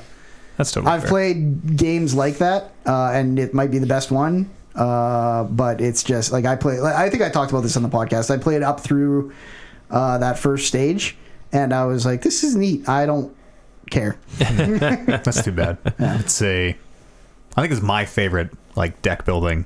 I don't know if it's the best It deck might be building mine game, too, but it's definitely it's. But as a fucking person who puts a lot of his least very favorite good. games, You're the one who used to be holding the cards on our I podcast know. logo. So if you don't like it, that then was it's because I was super sir. into Magic for the 2 episodes that guy listened to.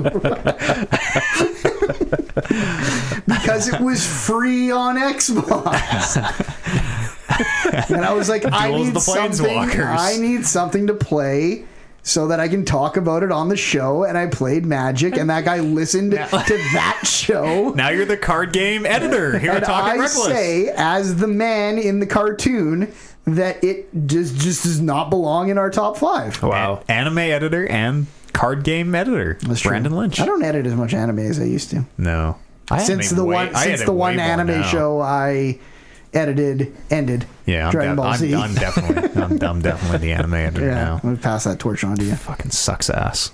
Anime? I hate being the anime editor. The best time to be the anime editor was when you only watch Dragon Ball. Yeah. One Punch Man is very good. That'd be a good time. It's true. He's cool. He's a good man. He's bald. Yep. A monk. Sorry to take that away from you, Kev. What were we talking about? Slay the Magic Spire. or something? Oh, Slay the Spire. Slay the Spire. Which was a game that came out this year. Yeah, so it's going to be Game of the Year. Best music. Number one. We got a soft category. Best music. Slay the Spire. They could get in there. music? Yeah, I don't know. It's got. Nope, I don't know. Does it have music? I never played with the music up I because I'm always have something else I'm on. always having something else going on. I jumped back into Diablo 3 for some reason. Oh, Kevin hates Hong Kong. I do hate Hong You heard it Kong, here first. but, I mean, we knew that before. yeah, there you Listen, go. I think I've been meaning to kind of say something. Uh-oh. A boycott is a targeted. This next word is very important. Mass. It needs to be massive. It needs to be big in scope. It needs to be a lot of people. Right. A protest of one is not a boycott.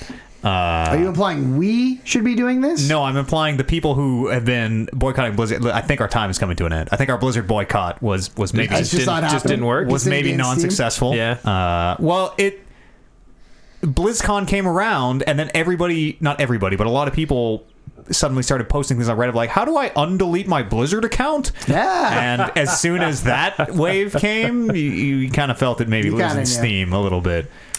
We as a people are not at the point where we are socially ready to make statements like that. Apparently not. So I think it's fine. I heard some folks in the Discord this week, the TR Discord, talking about like, oh, my buddy's back into Diablo 3 and I really want to play, but also I hate Blizzard. What do I do? And like, it's again, a boycott is not a protest of one. It's you got to make your own decision. But I think we might have missed this one, gang. Some of this was a good effort, totally though. by the fact that no one was bringing it up to play, but I did not play Overwatch while that was going on. Hell yeah. Despite me thinking, Hell yeah. if all my friends start playing Overwatch one night, I'm going to immediately cave. It's a good man. My boycott has stayed strong so far, but listen, Diablo 4 is coming. I would quite like to play it. The easy thing about the Blizzard boycott for me is there's only two, like, there's not a lot of franchises. Yeah. Because when it was Blizzard Activision and we were worried about Activision's taking it, then I was like, fuck. It's Call of There's Duty. a fucking lot of games. Activision kind of only makes Call of Duty now. Bless their hearts. What other games does Activision make? A weird one. I just thought about this. Sekiro. Hang on, let me look at my list because it's something stupid where I was like, Activision made this? Continue. Tony Hawk. Yeah, back in the day, Not wrong. Skate 2. There's We need supposedly- more. We need more Tony Hawk games. Apparently, there's one coming. Oh, sweet. Well, that's Yeah, maybe there was a skateboarder lady who said, I'm in the next Tony Hawk game, and then the more people looked into that, it sounds like there might not be a next Tony Hawk game, so no one really knows what the fuck she's talking about. It But might also be a phone game. might also be a phone game. I also heard rumors that Activision is looking to maybe try and remaster 1 and 2. I think that might be. I think that is confirmed. Which could be. Which kind of led people to think like, well, why would they remaster if they're not going to make a new one? But that I'd also say. could be the next Tony Hawk. Like, they could add new people to the old Tony Hawk games. Tony Hawk has also been doing a lot of press recently, which is very strange. Yeah. So, Sekiro. published by Activision. Published by Activision. Huh. It was weird because I knew it was something that I had just started playing very recently. Yeah. And then as soon as it left my mouth, I was like, that can't be right. Yeah, that's wild. I was playing that literally today, and like, I don't. smash through all those introduction You can't logo things. skip them. Does the Activision thing really appear? It appears, yeah, because That's wild. that's the only reason I would have thought about that. Yeah. Because I specifically remember sitting on my bed playing something and the Activision logo coming up and me being like, Good pull. really? That seems like kind of like daring of that, like an unsafe like- bet for Activision. Like, oh, this weird Dark Souls thing. It feels like Activision has no games because they take no risks. Yeah. And for this one to be like, Sekiro. let's jump on the Sekiro train. Weird. Good for them. Wrestling games when they were good. Yeah. So we might see the new Ukes game at some point. I mean, we will eventually, whatever it is. Mm-hmm. Maybe, who knows? That'll We be might be on the interesting. cusp of I'm not going to say good wrestling games, but No. on the steps towards good wrestling games. Good wrestling exists on television now. Yeah. I'll take your word for it. I haven't been watching. Yeah, trust me. Good wrestling you will exists. like it. Good wrestling exists on the internet. Our That's next true. TRWL event is on December the 20th. I saw the Silver Standard has a Twitter account now. I saw that he followed me. I saw Silver Standard followed me. What? Yeah. I'm Followed saying me, Silver eh? Standard didn't follow you. Oh, I feel clearly Silver Standard knows. Silver who- Standard did not follow me. Well, it's just because Chucky It's worth Beaver doesn't noting. have Well, a I mean, Twitter why would account he- yet. You're not even in the TRWL. No offense or anything, but No. like you're not even in the TRWL. We No. don't plug your Twitter. Why would Silver Standard even know who you It's are? a good point. I like to think that being his number one fan, he would Oh, have thrown yeah, me okay. a bone, That might but be fair. apparently not.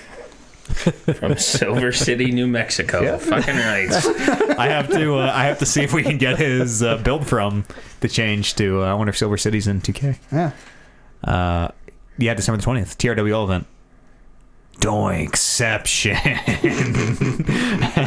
I'm excited. I don't know how many people are excited, but I'm excited. I'm excited. It's gonna be dope. It's gonna be fucking dope as shit. Come join us. It's gonna be the best. I love that name. The best event. I love that we just had this thing going with these generic ass names and then Doinkception hit. What else you been playing, Kev? Anything? No, that's pretty much it. I've Slay the Spire. I've tried to get back into Little Diablo 3. Jedi Fallen Order.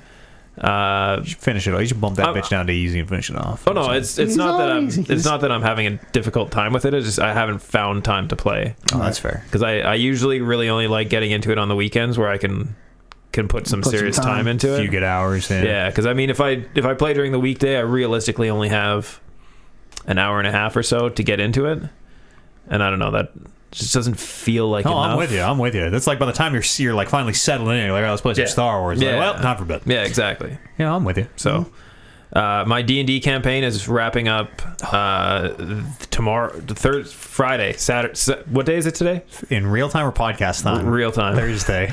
2 days from Okay. now. Also, 2 days ago. Also 2 days ago. Oh, Yeah, that's shit. right. So I will have a little bit of time on Saturdays until my next session starts off, which will be sometime in the new year. So You're gonna only be playing, DMing the next session? Or playing the I next have session? no idea. You're gonna I be have DMing. absolutely no idea. Whenever that you're gonna be DMing the next session. Yeah, for sure you are. For sure you are. Yeah, the one person who plays with us who says he's going to do it is still very adamant that he's going to do it. But Yeah, I guess we'll see. we'll see. Make a liar out of me. He's got a bunch of people that control most aspects of his life. Yeah. So Wife and young child Yeah. and more than full-time job. Yeah, and yeah. yeah. so we'll see how that goes. This is Oliver. Nope. No, another Oliver friend doesn't of have a ours. child. I was going to say, did I miss something? Ref Craig. Ref Craig. Oh, I know Ref Craig. Craig. Yes, the official from the what was the name of that event? The Reckless Rumble. The Reckless Rumble. Reckless Rumble. Rolling Rumble. The first TR champion got crowned that night. Yes. Glorious night. That was a good night. Very good night. I played a little bit of Red Dead 2 online. I've been dipping back in on the PC. It is still so broken. It is still so fucked. Every lobby you join is completely empty. Like every time you try to go into a like I want to play the not just free roam. I want to do a showdown. They're called. I want to do a race or a shoot at guys or a battle royale. Bar saloon fight. Yeah, there's no bar saloon fight, but that'd be dope. You just join into empty lobbies. That thing is still totally fucked. Crazy to me that they haven't fixed that yet. Listen, Warren, it's only been out for 16 months. All right, or I guess less. I guess online came out a little late. It's only been out for a year. Yeah. I wonder how many meaningful bug fixes and patches Grand Theft Auto 5 online has gotten in the time that this has been broken.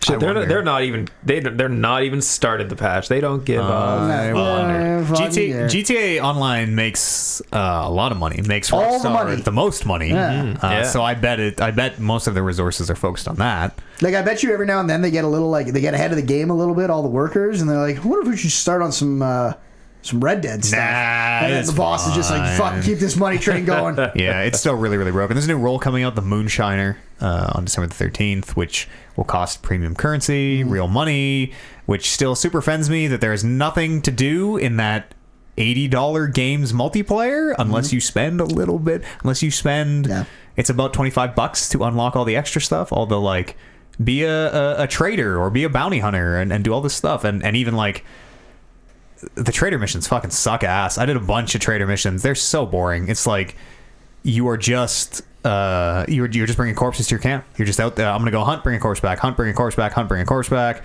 Oh, my meter's full. I'm gonna drive this wagon to town. No enemies can attack me. I just literally need to not flip my wagon over. That's it. So I can usually just set a marker and put on the autopilot, and I'll go get a sandwich or whatever. And like I'm really glad I paid $15 to 15 gold bars to get access to the. Like, it's wild. It's so wild. And it doesn't work, which is super offensive. Like, it's been out for so fucking long. And these were issues that existed on the console, and I'm assuming they still do. There's the exact same issue on the PC where, I mean, it used to be once upon a time, if you used a VPN, you could at least get connected. That workaround doesn't even work anymore. Right. So, it's fucked. Daily's not giving you credit. Like, ugh. It's insane how broken Red Dead 2 Online still is. It is hell of a single player, though. Yeah, really good single player. Which is a shame, because I remember that being a big thing that I know a lot of people were looking forward to when Red Dead 2 was coming out, that they said that they were going to do an online thing. And like, you can't help but compare it to a GTA Online that was super successful and kind of be like, oh, so I can, go riding into town with my friends and fuck shit up. And I'm going to have a real job. I'm just going to come do my job every day. You can't even join the same game as your friends. Yeah. And like, even just when it works, like the part where somebody can kill you and then you respawn right next to them and they can kill you and then you respawn right next to them, so you're like, well, I'm going to join a different session, and then they can go into the Rockstar Social Club and follow you even if you're appearing offline. That's not funny. The part where you literally cannot escape someone who wants to troll you, and the only option you have is, I guess I'm not going to play Red Dead tonight because this person won't fuck off. No. Like, it's crazy. Yeah. It's honestly super, super, super crazy. It reminds me of that Sea of Thieves. How come people aren't more mad about it? People are like so mad about every little thing, and yet here's this billion-dollar game that still does not work, but it's still releasing and charging you for content. Yeah. I expected it. What the fuck? Which is that's not an excuse for it to be bad, but that is why I am not mad about it or talking about it, because I was like, well, I remember saying when you guys started playing, I was like, I'm going to wait for everything to be fixed. Yeah. If I knew it was going to take this long with no site, I probably would have jumped in like day one and at least poked around in it. But now it's at the point where it's like, it might get good. I might not even care anymore. It's not worth your time. Yeah. It's not worth your time. I don't know. It's a huge bummer. Like, I keep looking for reasons to like it. It's gorgeous. It's fun to just get in there and be like, wow, this storm is... I might just go live in the first player or single player world then. I honestly think that's a way more fun way to do it, because at least Arthur talks. Yeah. At least while you're doing stuff in the world, there's like, what the hell? Where like, if you're the single player or the multiplayer, your characters are silent, which I don't know. I wish it was better. I want to like it, and I keep trying to play it, but like, just can't. It's not working. I want to do missions on call or whatever. I'll quick match into the missions and just fucking shoot guys with people. Nope, doesn't work. Which is really, really disappointing. And then I'm still playing Persona 5. It's never going to end. Never-ending anime zone. There's a bar that is increasing, your like popularity bar that is increasing, and I'm like, okay, this is like, you get this to 100%, that's probably almost the end of the game. I thought you'd get to 100%, and there would be like, the game is kind of broken into these dungeons called palaces. I assumed you would get the bar to 100%, there'd be like maybe one more palace, and then you would kind of finish up the game. My bar went up to 90%. Did a little story thing happened. My bar is back down to 25%. And you watch it go down day over day, where it's like day one it goes down 10%. You're like, oh no. And day two it goes down like 15%. You're like, oh no. And so I don't know. I just broke hour 70 today. You've come this far. And it might truly be the never-ending anime zone. I don't know. Every time that tweet pops up with you going back to do that, I'm like, huh. Yeah. It's still going. You got like 40 more hours probably? Yeah. What did they say? Like 100, 120 hours? People are saying 150, but I assume that's just standard chat being like, you took me 150. I assume that's just chat being shitty chat trying to rattle me.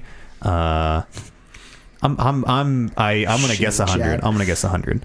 It'll happen sometimes, you know. You'll get there. It'll happen, especially there's no way that's going to be a satisfying ending. There's no way in hell. Especially because a lot of that game is me being like, we must be getting close, right? We must be getting done, right?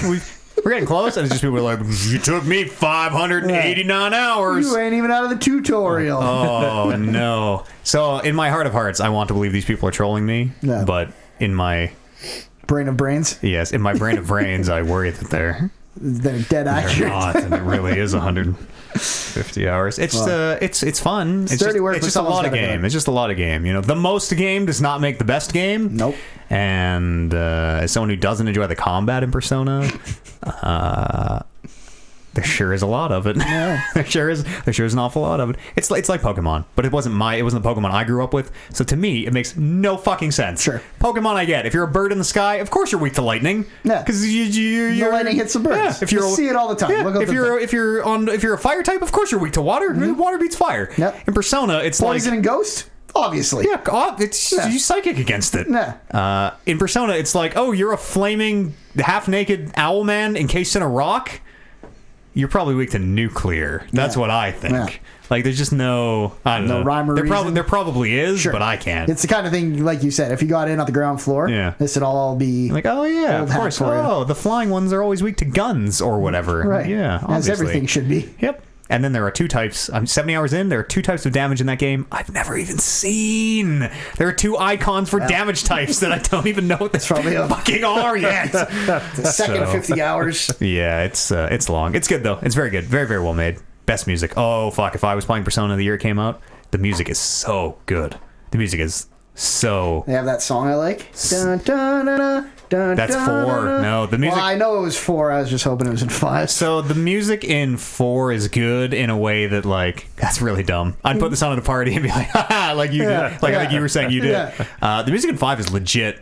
Like, It's good? Like yeah, bangers? Yeah, like I might, if I'm making dinner, I might just put on the Persona 5 soundtrack. Sure. Like, it is I'm looking legit for that. good music. I'm looking for that this year. You should check out, I mean, it won't play on the Game of the Year, but if you're just looking for something to listen to, you should- No, I have lots of music to listen Oh, to, yeah, but okay. like I remember last year where there were soundtracks where I was like, I'll just put this on. Nice little drive home from the podcast. I'm gonna listen to the fucking Obra Dinn soundtrack. Yeah.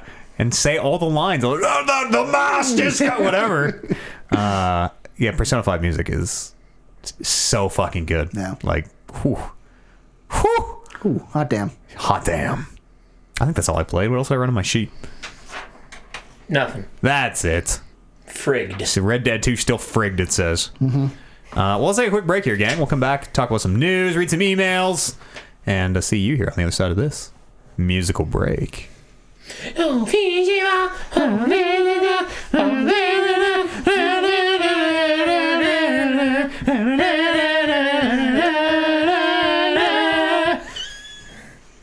Never played a second of that game, and I know that Sucking song. it. Some of the words to that song, Warren, are flooded apple pie. I know, I something, remember you. something. I don't remember. Yeah, come on, ladies. Yeah, sending it. they're wild. If anyone in the chat or the folks who said Persona 5 takes 150 hours, that's mean. Why would you say that to me? That's mean. Mean. That's mean of you. Don't even put that on me. Unless it's true, in which case, thank you for the warning. Yes.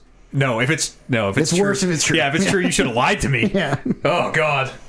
If it's really 150 hours, if I'm less than halfway done, What's the number? I Where mean, I you're guess I'll quit? just finish it. I'm What's- committed now. What if an honest man came up to you and said, Matt, it will take you this much time to beat that game?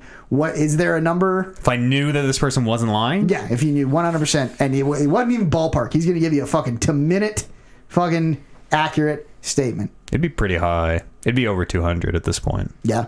Yeah. Because of the amount of time you've already put in. Yeah, I What feel if like I someone could had do up told to you before 210. you started, if he said 200, would you have got in? I would have never believed them, but in this scenario where I would have to believe them. It's future Matt. Yeah, no, where this is, oh shit, it's me from Yeah. the future? I don't know. I probably would have. I probably still would have. Yeah. I like Persona 4 enough that Persona 4 is short is the thing. Persona 4 by comparison is By like a comparison. nice tight game Yeah. that ends really quickly and just wraps up. Persona 5 is very long. And Royal, even longer. We should play Royal. Is anyone leaving the table? I'm Okay. All right, I cannot find. I found the lyrics to all the Persona 4 songs. Flooded apple pies. None of them are about apple pies. There's not a single song. Just look Persona 4 flooded apple pie. That's not the lyrics. Is what I'm telling you. Zero searches returned. How's your day, Fiddle? Good. Good. Another day, another doll hair.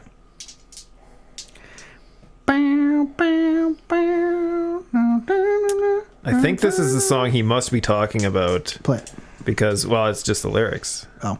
The lyrics are "Lost Destiny, Far Out Cry," which could Yeah. be "Flooded Apple Pie." Yeah, you're right. Yeah. That's a good point.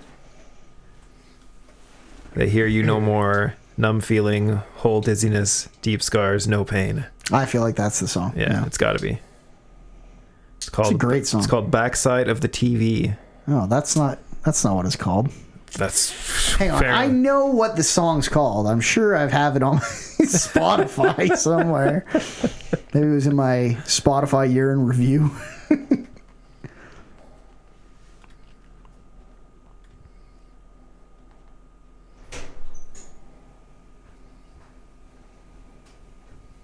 You still Reach out to the truth. You still not believing that Flooded Apple? Do you want to bet money? What is this? Yeah, this "Reach Out to the Truth." I have the lyrics to that one as well. You want to bet money? $5? It's "Lost Destiny, Far Out Cry" is the lyrics of the song you're thinking of. It has nothing to do with "Flooded Apple Pie." Flooded Apple Pie, buddy. What is this? I gotta hear the. Oh, this is from words. Arena. Oh, that's the fighting game. The song that I think it is called "Backside of the TV." I've probably never heard the song before, but just from the way you talk about it. Oh, hang on. We got a fucking... That's it. This is it. We missed This is it. it. We just back us up a little bit. Yeah, Flooded Apple Pie. What song is that? Face Flooded Wise? Apple Pie on YouTube. This is. I typed in Persona 4 song Apple Pie, and that's what came up. Flooded Apple Pie on YouTube. There you have it. Play Reach out the to the chorus. It's Reach Out to the Truth. Part 4, P4. Persona 4. It's Reach Out to the Flooded Truth. Apple Pie. It is Flooded Apple Pie. Let's pull the lyrics here. Reach out to the truth.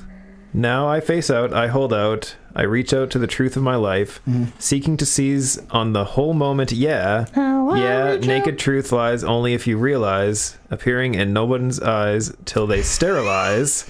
Stop the guerrilla warfare to keep it fair. Bro, change your rage to a smarter, greater cause. You know the stake is high, stardom is near. Those who sympathized, you die killers pass by. Do not waste your time in hating flirting guys. Use your might to alls. Als? Use your might to als? To ALS? Any of those are probably true. American language sign. Do justice to them all. Now I face out, I hold out. I reach out to the truth of my That's the life. chorus. Seeking to seize on the whole moment to now break away. Oh God, let me out. Can you let me out? Can you set me free from this darker inner world? Save me now. Last beat in the soul. That is all the lyrics. What? What is a flooded apple pie? Kevin. Kevin, where's the Flooded Apple Pie? This is the Mandela effect right here. There is no flooded metal. Did Matt Eads post that YouTube video? He created No, the song. that might not be made the entire. Oh, Jesus. I don't think there was no Yeah Ladies. I don't know if that's the right song. don't know. Help me out. I don't know, man. There's a lot. Listen, there are hundreds of posts. Yeah, Genius.com has Flooded the Apple lyrics in there Pie, about Genius Flooded Apple lyrics. There's so many people saying, what do these lyrics mean? And a lot of people being like, I don't know, it's probably poorly translated and means nothing. Maybe the thing I had was just the first verse. Maybe it's not the entirety of the lyrics. Yeah, because it's the start of verse 2 is Flooded Apple Pie. It's the Oh, raps. really? It's definitely the raps, man. Left until somebody cries. It's Flooded Apple Pie. God damn, always talking shizzle behind. Man, get left behind. Yeah, ladies. Or so there's the ladies part is Come right on. after. Quit that shizzle. Let me tell you what you really want. Louder, ladies. I can feel nothing in that tone of your voice. Louder, ladies. There it is. Flooded Apple Pie, buddy. Lyrical genius. Simple and clean. This is like the scene from 8 Mile. Does that mean I have to meet your father?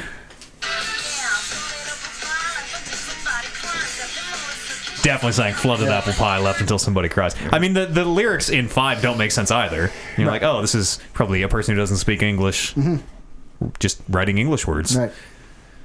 That's these how all rhyme. That's how and- most songs are made. Yeah. The lyrics to one of the main songs in Persona 5 is "I'm a shapeshifter at Poe's Masquerade." Oh, that is yeah, a what is- classic. Who's Poe? Poe's Poe. How you don't know who Poe is? The Edgar Tell me. Allan? Mr. Poe? I'm not going to Mr. Poe's Masquerade. No, It's like a ghost, isn't it? Oh, God. You'd have to No. Oh, you can't. Type of ghost. it's a type of ghost. A Poe. It's a Zelda. It's a Zelda ghost. ghost. Sure, Yeah. that's a Zelda ghost. But in Persona 5's smooth jazz lyrics, what does it mean? Poe It probably be means in it? nothing. It's like flooded apple pie, left until somebody cries. Needed to fill a syllable there with something that rhymed with go. Come on, quit talking shizzle. You know what I'm saying? Fine. No. Come on, Kevin, quit talking shizzle. Quit talking I'm shizzle. going to talk some news at you. Some news I'm going shizzle. to talk a little shizzle here. Speaking of shizzle news, Hit it. today it was announced that Snoop Dogg's in NHL 20 Oh! as a playable character and as a play-by-play man. A playable character. He has his own That team. was the Jersey. first shizzle It news. says Snoop, and it's Yeah. kind of like red and or yellow and black, like the Steelers style. And instead of a C, where the captain, it's a G. Yeah, that's fucking great. That's pretty It's good. really, That's pretty good. it's And really it's like fucking awesome. young-looking Snoop too, Yeah. with the like With the dreads. berets. Corner And it's funny because they Rats, say whatever. like he comes with his own team, which like I don't Snoop think any Dogs? of those other people are going to be like no names or anything. But it's funny that they had to create a roster of players to be a part of. Should all be Team different. Snoop. Should all be different Snoops. Yeah. Remember that anime fucking Snoop Dogg thing? I don't even remember what that was. All the different like Snoop anime girls. Yes. Fuck. It was like a spend or something on your stream for a while. it was. wasn't It's like it must be some common anime intro or something. But I liked Snoop Dogg doing the Call of Duty. Yep. Whatever I that paid one for that. was. Me Yeah. too. Snoop Best Taking- $2.99 I ever spent in my life. taking the piss, as the Brits say, is. Oh shit! They got the dogs. He Yeah. also did Best. commentary in the UFC game, which I thought was really funny. Yep. I like Snoop a lot. Yeah, me too. I like Snoop an awful lot. Sell so. me a Snoop voice pack for I'll buy for literally anything. any game Yep. that I. Especially like, give me one for like Rocket Anno. League. Remember like Anno 1800 or whatever, where it's always like, your stores are full. Like they're very proper and calm. Yeah. Just give me the Snoop pack. Or have him like We out of room, homie. have him be my companion for like a 70-hour RPG. Share Outer Worlds. Yeah, just be like He's He's just Plug always chiming in. he's just always too high. We're like, Snoop, what do you think about this? He's shit, man. It's like the words out of my mouth. Shit. You guys remember Riot, the Yes. video game company? What makes all them 10,000 League of Legends games? Couple stories about Riot this week. They've settled their lawsuit, their gender discrimination lawsuit, which we did some reporting on over the last year.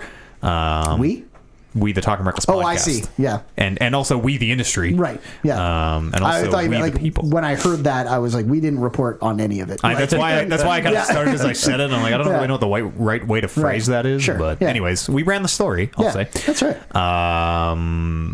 They settled. Riot is going to pay out every female employee since 2014 out of a $10 million fund, which, yes, is quite large based Yes. on the number of folks being paid out. The lawsuit showed that women were significantly disadvantaged and underpaid compared to their male counterparts, which was part of the reason cited for the huge payout. I got a lot of legal mumbo jumbo here. Jargon. It sounds yeah. like good news, though. Good news. Very good news. Good news. Yeah. So there's a little bit of dissatisfaction, which I totally agree with. Where These things never seem to go in the way that either side is. You can never happy. make everyone happy. true. I mean, Right. that's the reason why it's a settlement and not a judgment. totally Right. true. No. Jason Schreier was the one who reported this, by the way, from Kotaku. So these are all via his sources, which have proved very reliable over the years. Mm-hmm. And one of the sources he talks to says, it's great that Riot has decided to compensate women for the abuse they suffered here, but their rhetoric about healing and moving on leaves something to be desired.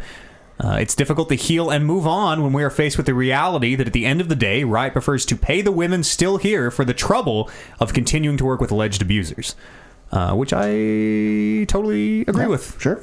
Real fucked. Yeah. The ball tapping, farting on bro culture. Maybe, well, just remember that we ran the story about the COO, one of the high ups at Riot who got his like 2 months paid training leave or Right. whatever. Yeah. So it seems like there is a little bit of Yeah, but I mean, if they actually manage to change the culture and none of those problems show up again, then That'd be great. Sure. I don't see any problem. Sure. If that's a big if.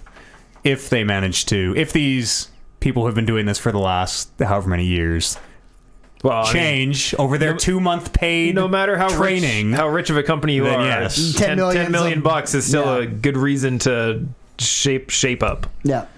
get your shit together. Sure, it's not the. You're saying the company, the penalty to the company is a good reason to.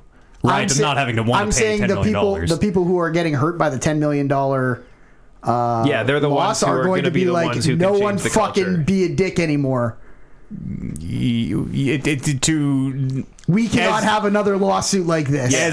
I think that is totally true. But as you Yes. read into it, a lot of the people who are directly hurt by Right. this are No. the people responsible for it. I think and the $10 million individual. is I think the whatever. individual punishments for those people, like the 2 weeks paid training, Yeah. are stupid. or none, Or no punishment at all. Probably no punishment at all. For Right. again, we don't know the situation in there, but Right, but like Kevin said, I feel like $10 million is always a lot. Like $10 million is enough money that you would think they're not going to be like, fuck it, let's just keep doing it. At And least, yes, and they have taken. There have been steps that Riot has taken, and we've heard very positive stories out of there about how, like their protests and things went very well, and how a lot of employees do feel the changes are being made. So it's I don't a like happy ending. Riot. It's a happy ending. I don't like the games they make, I mean, that's okay. which is counter. You like, don't that's the- not like they're just not for you. You're not sitting there being like, I hate League of Legends. You know what fucking sucks? Are I you, hate League of yeah, Legends.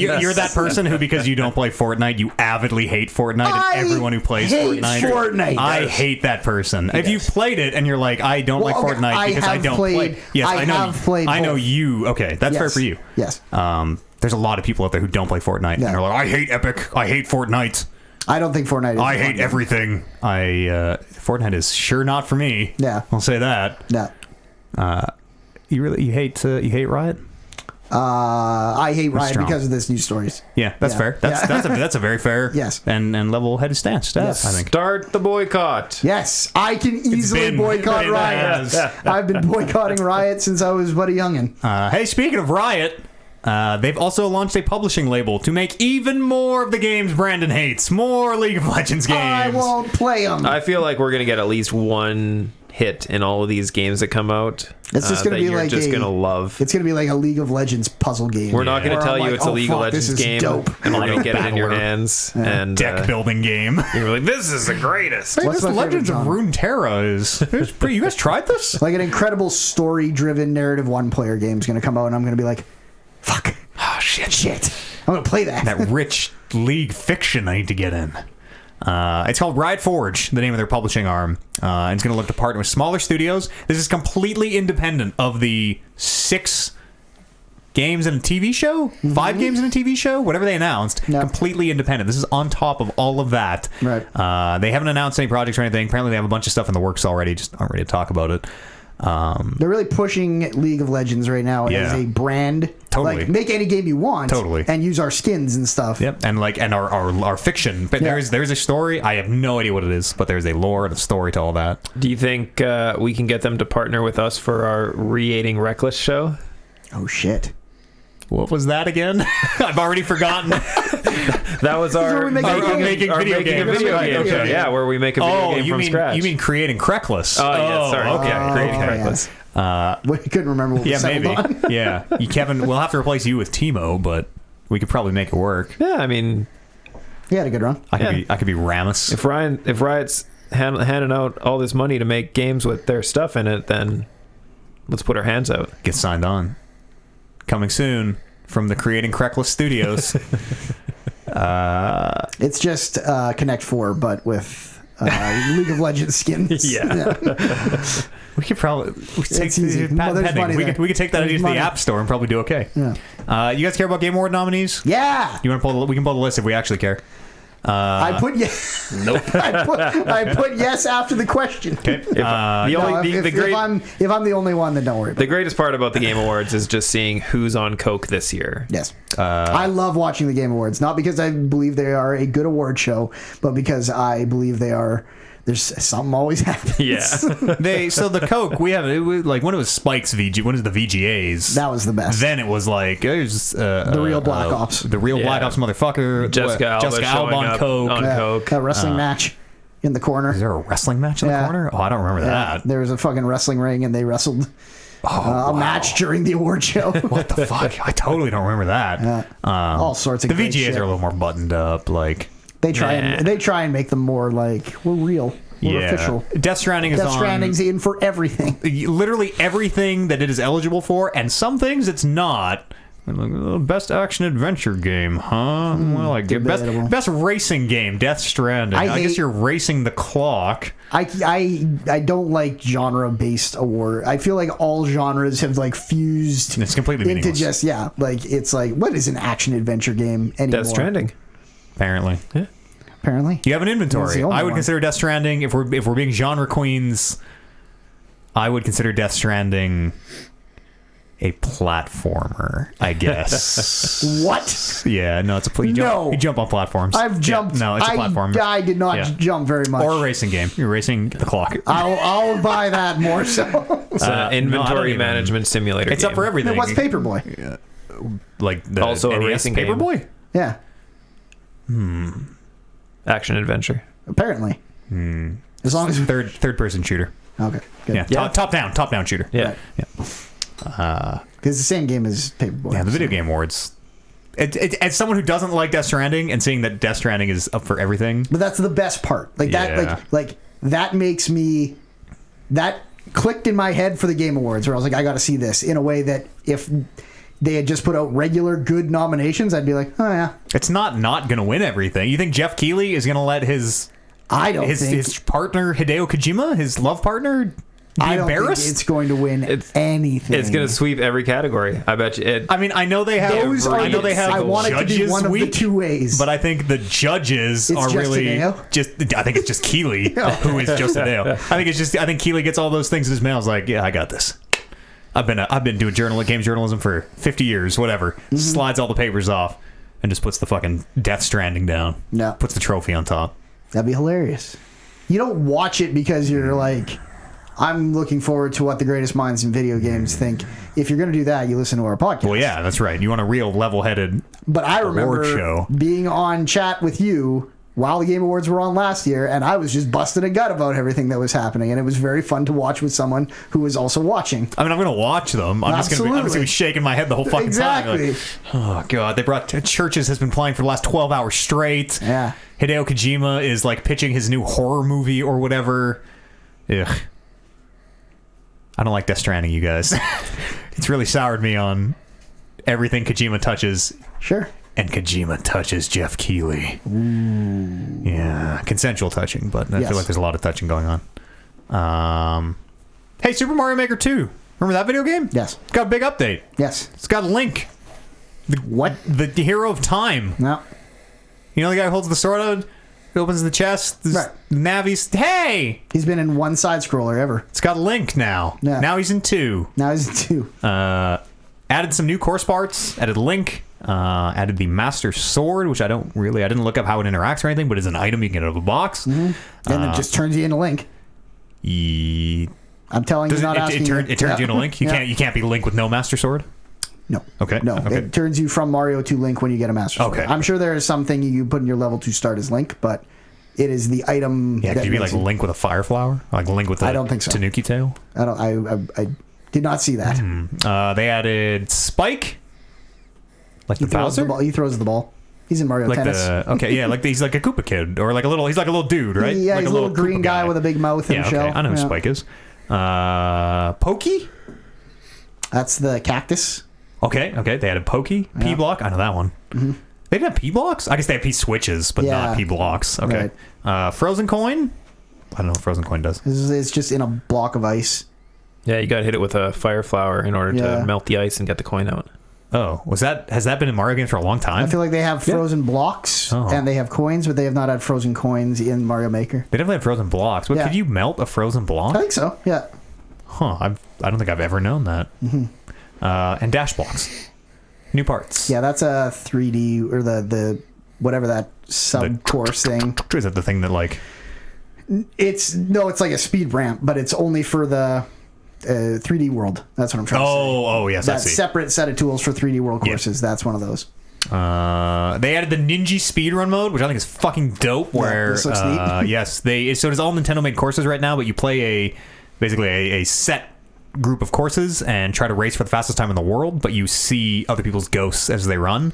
But the ghosts are ninjas. The ghosts are ninjas. Yeah. I wish they had that in all of them. When Super Mario Maker 2 was out, and I was doing the world when Warren and I were, I remember one night against each other? Yeah, Yeah. one night just playing at your guys' place. It would have been dope to see the ghosts. Like, to be like, oh, I'm behind, I should start over. Or like, and I maybe understand why they don't, of like, you gotta find your own route. What's the fastest or whatever. Yeah. But Instead man, of just I wish they had copying it. someone else's and trying to do it better. Well, totally. And there's a lot of spots where you're like, how the fuck did they do that? Right. Like, they're like 5 seconds ahead of me. Yeah. How did they do that? So you can kind of see why it is nice where it's like that you couldn't just be like, oh, that's where they're beating me. You just got to do something different here. yeah, I totally. But I see both sides. I just Yeah. wish they had.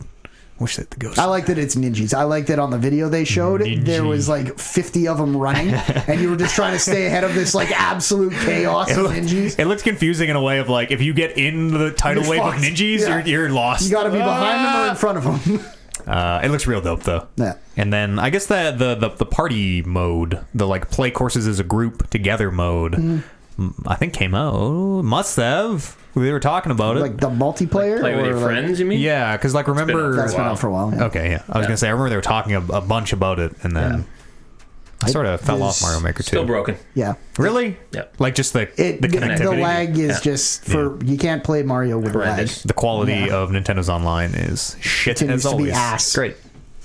Like, you remember when we played it in the same room that one time, and Yeah. it still was kind of bad? It's like that, but like Fucked. times a billion. Yeah. That was literally you and I, like, should have been on your local Wi-Fi feet. Yeah. 3 feet away from each other, and we still had a brutal amount of It, lag. like, at one point, was like literally a frame every like 20 seconds. Man. It was Bad. horrible. It's bad. It's the Nintendo Red, sucks at It's that. the Red Dead 2 thing of, like, why are people not more mad about this? Yeah.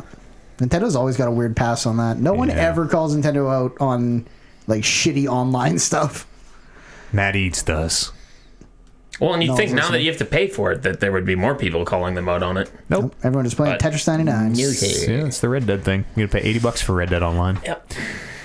And then a little earlier in the year, remember we hearing about Xbox Scarlet, Xbox Lockhart? There's gonna be these 2 new Xboxes, and we kind of heard that Lockhart wasn't gonna happen and all this. Jason Schreier, the man who broke the Riot news, I think he breaks a lot of stories. He breaks almost all the stories. He's kind of so Kotaku is going through this whole weird union thing, and he's kind of the only reporter left at Kotaku right now. I just saw Yeah. another bunch of them quit. Rep that union life. Anyways, Lockhart, real, says Jason Schreier. We heard it wasn't real earlier in the year. Real, the cheaper, discless, digital only next Xbox. Let's call it a next box for Okay. now. I've never heard that before. That's clever. I made that up right now. It's rumored to be less powerful than the next main SKU, whatever it is. And yeah, so it'll be like the cheaper. It'll be like the Xbox One X, and then there'll also be a cheaper S It makes sense. for the poor folks. Yeah. To folks like me. Who are still going to pay $400 and some for this thing? No, that's too much. Matt, you're getting the That's big too one. much. No, I'm You'd not. sell your house for That or your apartment. subscription thing. Remember they sell talking about an doing apartment. that? I don't know if that's in Canada. It might be by then. It might be. I might finance an Xbox. If Fuck yeah. 0% financing. Yeah. One of the sources in this story says a good way to think of these new consoles is in terms of like graphic power is you can think of the Xbox Scarlet, the main one, as the One X, the Xbox One X we have now. You can think of the Lockhart equivalent of the PS4 Pro, which is not a huge jump from the Pro to the X in terms of just power, but a jump. Yep. A noticeable jump in a lot of cases. So that'll be kind of interesting. If I could get a cheaper but as powerful, $50 cheaper because there's no disk drive, but as powerful, as opposed to say $150 cheaper with no disk drive and less powerful, I'd take a middle step there. So that's what I would do. I think there's room for a middle step for folks like you and If I. they were giving me the option to have the same specs, but just take the disk drive out, Yeah. 100%, I'd pay. Hell yeah. I'd Even if go it was on like $10 less, I would. Yes, I will take the $10 to never have a disc for this system. Good. I might, if it was $10, I might be like, well, Nope. maybe I'm in a weird situation where I got to play a movie for someone. Never. 10 American dollars. Oh, okay, well, if it's American, Yeah, maybe. it's like 17 Canadian. No, that's not quite true. But no, I'm with you. Like Lockhart sounds great until they say it's less powerful. Yeah. And then I'm like, do I really want to start a new generation with? Like, everyone's different. I don't want to sound like I'm talking down to people that this is perfect for them. But for me, like, if I'm ever going to get the most powerful one, it is right when it happens. Yeah. Right Well, when the new generation starts. When it kind of is the most powerful. Yeah. And then my second, if that one doesn't last me the whole cycle, my second one might be the little one where I'm like, let's just take a step back and get something cheaper to get me the rest of the way. It seems like we're kind of out of that. It seems like we're out of consoles not lasting entire cycles, hopefully. This is cool. This is the first one that has got me. Me too. all the way Only through. 360 and PS3, but I had one in 64. I still have that same in 64. Me Yep, too. that's true. It was Yeah, only the that's a good point. 360 and PS3 It was the last era generation where that was it a problem. really fucked. I had a PS2 that didn't make it the whole way. Really? Yeah. Oh, that's pretty... I think that... or no, there was a thing with them, like, The red, yellow lighting or something, wasn't it? the red screen where oh no, that was only with certain games. Never mind. I kind of remember there being a bit of a PS2 issue back in the day. But it got me to where it had to get me. Yeah. Yeah. Yeah. The great memory card shortage. That's what. I do, yes. And they were like $200 for a while. They were super fucking expensive. You wouldn't even find them. Memory cards. You remember? The ones for the N64 were so big and had to go in the controller. Yep. Oh, what a wild time. Fuck, I remember. I didn't even know you needed memory cards when I got my PS2 back in the day. Neither did I. So I got like 5 hours into like Final Fantasy 7 or something, and then I go to save it, and they're like, insert your memory card. I'm like, what? Just leave it on like the PlayStation 1. I had a memory card for my GameCube. Did you? You didn't need one for the gray GameCube one. though, right? It had internal memory, it had I think. internal memory, but Yeah. not very much. PlayStation 2, I don't think had any internal memory. If I I don't think remember right. so. No. Wild I times. don't recall having a card for my PS2. And then I maybe I remember I went and bought a PS2 card, PS2 memory card, but you couldn't save PS1 games on a PS2 memory card, so you had to get a PS1 memory card and plug it into your PS2. I think you could. They had to be like formatted clean. I think you could turn a PS2 into a PS1, maybe. Oh, really? But it was like you had to wipe it clean. Yeah. That might not even be right. That was a long time ago. I remember putting masking tape on all of the different PS2 ones and being like, WWE and NHL on this one, and then GTA and CTR. whatever on this one. Do you remember all the memory card icons? Yeah, they were fucking great. That's like a completely lost art. I know.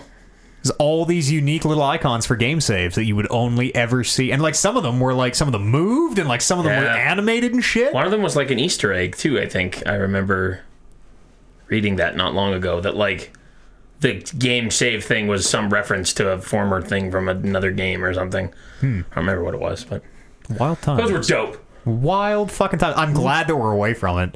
Yeah. We're doing. I think it's that. It's We're getting there. The rose-colored glasses of the past. We're like, yeah, memory cards were dope, but like, no, they weren't because you had to No. buy fucking 50 of them, and they were super expensive. And Well, there's always another thing. Like right now, it's like I'd like a console that could get me through my first year without me having to buy external memory. yeah, Like even we won't. We probably no, won't. it's never gonna because the games are getting bigger just as fast as the consoles are. Yeah. Where it's like I might as well just go get like a big solid state drive with my fucking console. Drives are supposed to be fast. This might be the generation we get. I mean, we'll never really get rid of load times, but they might be so short as to basically not exist. Right. Unless you're playing a WWE game. Yeah, we'll see if there is a WWE game on the next gen. I don't know. That last one, I don't know. I mean, there's always going to be a WWE game. I think 20 might be the tipping point. We have to see how. I'm pulling some numbers or something. There's always going to be one. It's still sold They a lot. might You think so? change. Yeah. It was the sixth highest selling game of the month in October. Whatever that means. Yeah. Hopefully it tapers off. Stop buying WWE games, you guys. Internet, stop. This is the call to action. Stop buying WWE games till they're good again. Yeah. Because boy, do they fucking suck ass. Yeah, but how will you know if they're good unless you buy it? You can just listen to podcasts like this. But then one of us has to buy it. No, I'm not telling you. You know, we have a pretty good lay of the land. We knew WWE 2K20 was shit without playing it. Yeah. Look on the internet. Look on the internet. Yeah. Listen to us. We can tell you. That's why you come here sometimes. Mark my words, though, when that game inevitably goes free like they do every year, Yeah. I'll get it. I'll play it. I won't. I'm good. I have zero reason to. 2K19 is a big enough fucking tire fire that I have to deal with every month. God, I hate that game so much. Working on the TRWL stuff for this month, and every single month when it's a new event and time to start working on stuff, and like, oh, we're updating tag moves or whatever, I just get to rediscover that whole... Why does the cursor not start at the fucking top of the list? Why does it start in the center? Why? Give me an answer. I can't. There's no logic. This game was not made by humans. It was made by like eldritch gods, and you play this and you go crazy enough until you fucking do the sacrifice ritual to summon Cthulhu. Why would it start in the middle of the list? Why would yes and no be text is red and text is white, but you don't know which is which, and they change depending on which menu you're on. That's probably the most fucked thing you've told me about that game. That tip of the iceberg. text, I know. I'm over that one because now I know the menus well. To be like, oh no, this is where white is yes. It's one of those things where like you could tell me 100 things about that game, and I'm like, oh, I know, yeah, it's pretty bad. Like, and then really? when you told me that texting, I was like, it switches. That's fucking weird. Yeah, it's super fucked. Podcast at talkingreckless.com is an email address. You can write in your thoughts. What do you think about the WWE 2K games? Oh. Yeah. 2020 Game of the Year. Let me... Oh, shit. Oh, fuck. A new challenger. I think I'd... Well, Enters I the haven't... ring. I was going to say, I haven't played 2K20. I should play before I render judgment. It's probably better than Death Stranding. Boom! Fuck! Suck that, Keely! Podcast! TalkingReckless.com, Jeff. Pew, gotcha. Alex wrote in. We read this last week on Not the Podcast, so I thought we'd read it here again. SCFU Alex wrote in, said, what has been your favorite running gag throughout the show's history? In the last 11 years of Talking Reckless, and Manatank before that, and Virtual Flicks before that, and Angsty before that, and Gamer Guy in there somewhere in the middle, what has been your favorite running joke? I can't remember any of the ones we said last week, but I wish I did now. The Australian Oliver was one. Yes, that one's come full circle, where my Oliver impression, which I don't even remember how it came up. Someone just asked me to do an impression of Oliver one time. I'm like, cool, hello, Oliver here. Has become his voice he does now in D&D, which is real fucked. Favorite lawn running jokes here. I liked when Amber was on that show and Oliver smacked her in the face with the bottle. Yeah, that's a classic. Yes. Amber took a real stiff bottle shot to the face. Yeah. Like glass off teeth. Like pshing into the mic. That was a real good one. That's tough. Yeah, shit. I'm trying to remember the ones Tough we had 'cause last you're- week. We had some good ones It's last so week, hard when too. you live them. Yeah. I really thought I was just going to be able to call back to last week and be like, here's Yeah. 3 of Me my too. favorites. And now that we're in it, I'm doing that thing where I completely forget what was on. Why don't you write in episode 301? We'll read some emails. What have been some of your, at home, favorite long-running jokes? I like the whole On the podcast. Fireball sponsorship shtick Yeah. we do. Yeah, That's not a joke. That is the most serious. That's a good point. That is the most serious We're just I've going ever to been will it about to be anything. true. Is what is going to Yeah. happen. We just keep believing then- it, and then one day we'll get paid for it. And then I think we can stop the show. That's we will have made it. Yeah. Yes.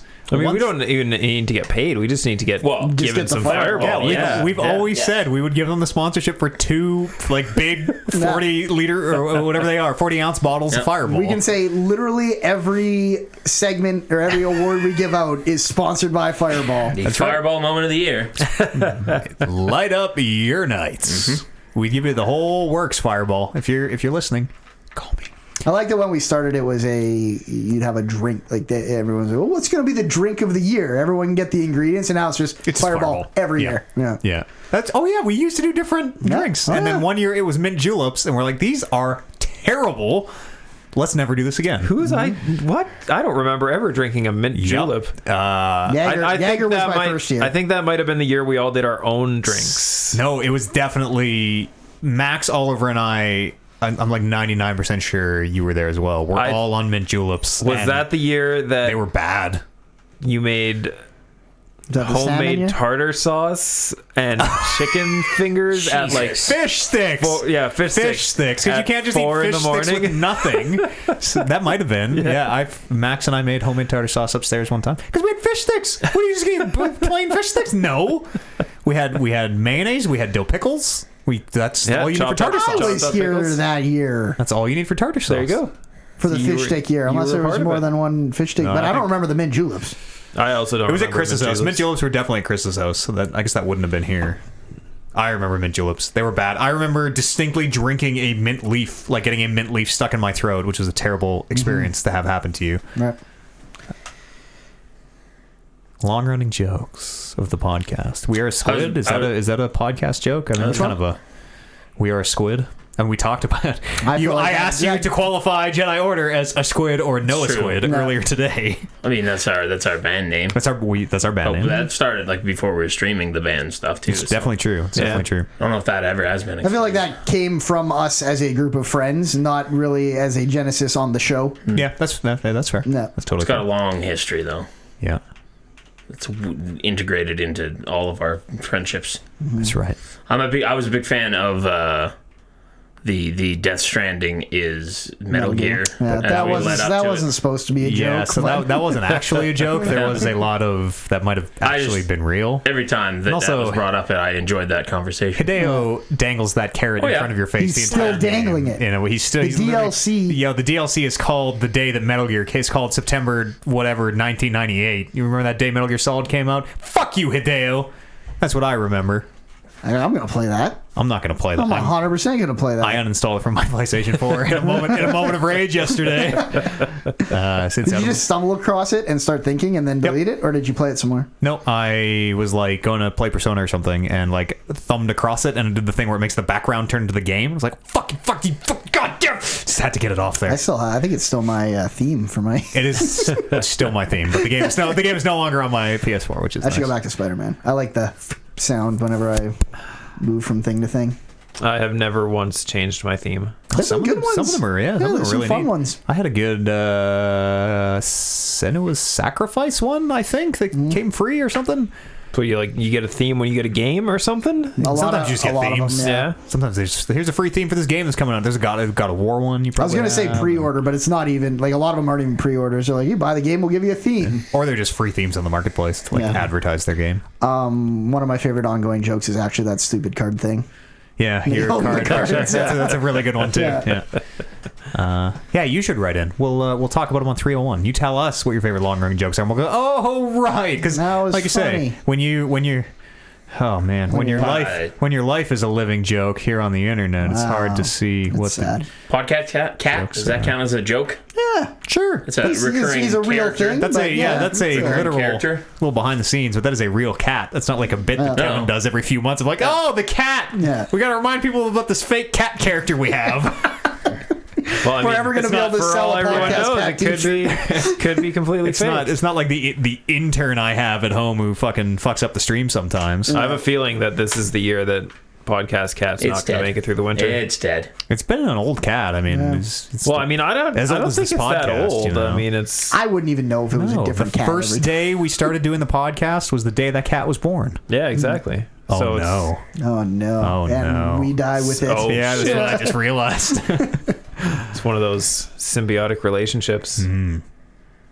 Podcast at talkingreckless.com. Email address. Write in some of your favorite moments over the last 300 plus episodes. Those are healing potions that Brandon Lynch is picking up for D&D. 2 little dice in a. I went to Michael's. I got some of those on a Sunday, and the lady who was checking me out was like, "Oh, plans today?" And I just looked at the bottles and went, "So I got some crafts." Oh, good. Oh, great. Cool. Well, see ya. That's a good way to put that. You're not lying, but you're not telling her more truth than she Yeah. needs to know. It should have just been like, I'm actually using this to package my cocaine. Yeah. How much do you think this would hold a key? Or I'm trying to resurrect my grandmother. you just direct me to the pagan symbols. Podcast.talkingreckless.com is the email address. That's you spoiled the plot for Rolling Reckless 2. Speaking of D&D, come and join us on Tuesday, tomorrow, in real time, 6:30 Mountain Standard Time, on the Twitch channel, twitch.tv/Talking Reckless Podcast for Rolling Reckless 2. That's our Dungeons and Dragons live play podcast. It's up now, episode 1, up now. Go and enjoy that. The next TRW event, December the 20th. Doinkception. Woo! That's like Oh God, that's a week from Friday in podcast time. That's coming up. Yep. And then the cooking stream is on the 18th. Just before that, the Wednesday before that, Mother Eads and I are gonna get together for cooking for Chef Eads this month. It's gonna be dope. What if she? I don't know if she's ever been behind a mic or a camera before. What if she? I think she's gonna be a natural. Yeah, probably. She's gonna Or like show you up. What if she's one of those people who like just acts very different on? Oh. You know, they're like some people who just like can't. Yeah. Like our good friend Andrew, who ironically is a radio host, who just like when they're behind a mic, they're just different. You know what I mean? Yeah. What if she's like that? There's a different energy about Yeah. them. What if? Yeah. What if she's? But like what a if she's like scolding, fucking great? What if she's like a scolding racist or something? Well, we talked about that. Yeah, she's an When old. was that on your? Was that maybe that was last time I was here? She's an old lady. What if she? What if it's no? But what if it's the exact opposite? What if she like if she the shows- camera turns on? Hey, What if she- everybody, how we doing tonight? Just like fucking pointing at the camera and Yeah. she like throws ingredients in. Perfect eye contact. Throws the spatula overhead to me or whatever. What if, Food yeah, Network what if she? calls What if her she up. just shows me up too? Is also the problem. I think that's okay. You know. Yeah. Let her. Yeah. So man's got to get paid. Man's got to She eat, birthed Randy. you. Well, there you go. Then, That's fine. then you can bust it out and be like, well, you know, if we get to this and this, we'll have Probably totally. Mama gonna be Eads back on for a just cooking show. Fucking turn into the show and hey everybody doing the old time radio. December the 18th. Come and see how that turns out. She's a sweet lady. She makes great food too, so it's gonna be a hell of a stream, hell of a cooking stream. She drove me home drunk from a wrestling show one time. Boy, if I had a nickel for every time we have a Nice great lady. we have a great relationship and we live close. So she often We were too sweet out the window. we were like literally she was pulling over for us, the two sweet people on the sidewalk. just drunk, hammered. Good times. Yeah, I'm very lucky to have a very good relationship with my mom and dad. Come and enjoy that with us. December the 18th. That's all I have to say. Other than if you enjoyed the show, want to support this madness, or any of the tangential madness, the D&D show, or any of the stuff we do, head on over to patreon.com/talkingrecklesspodcast.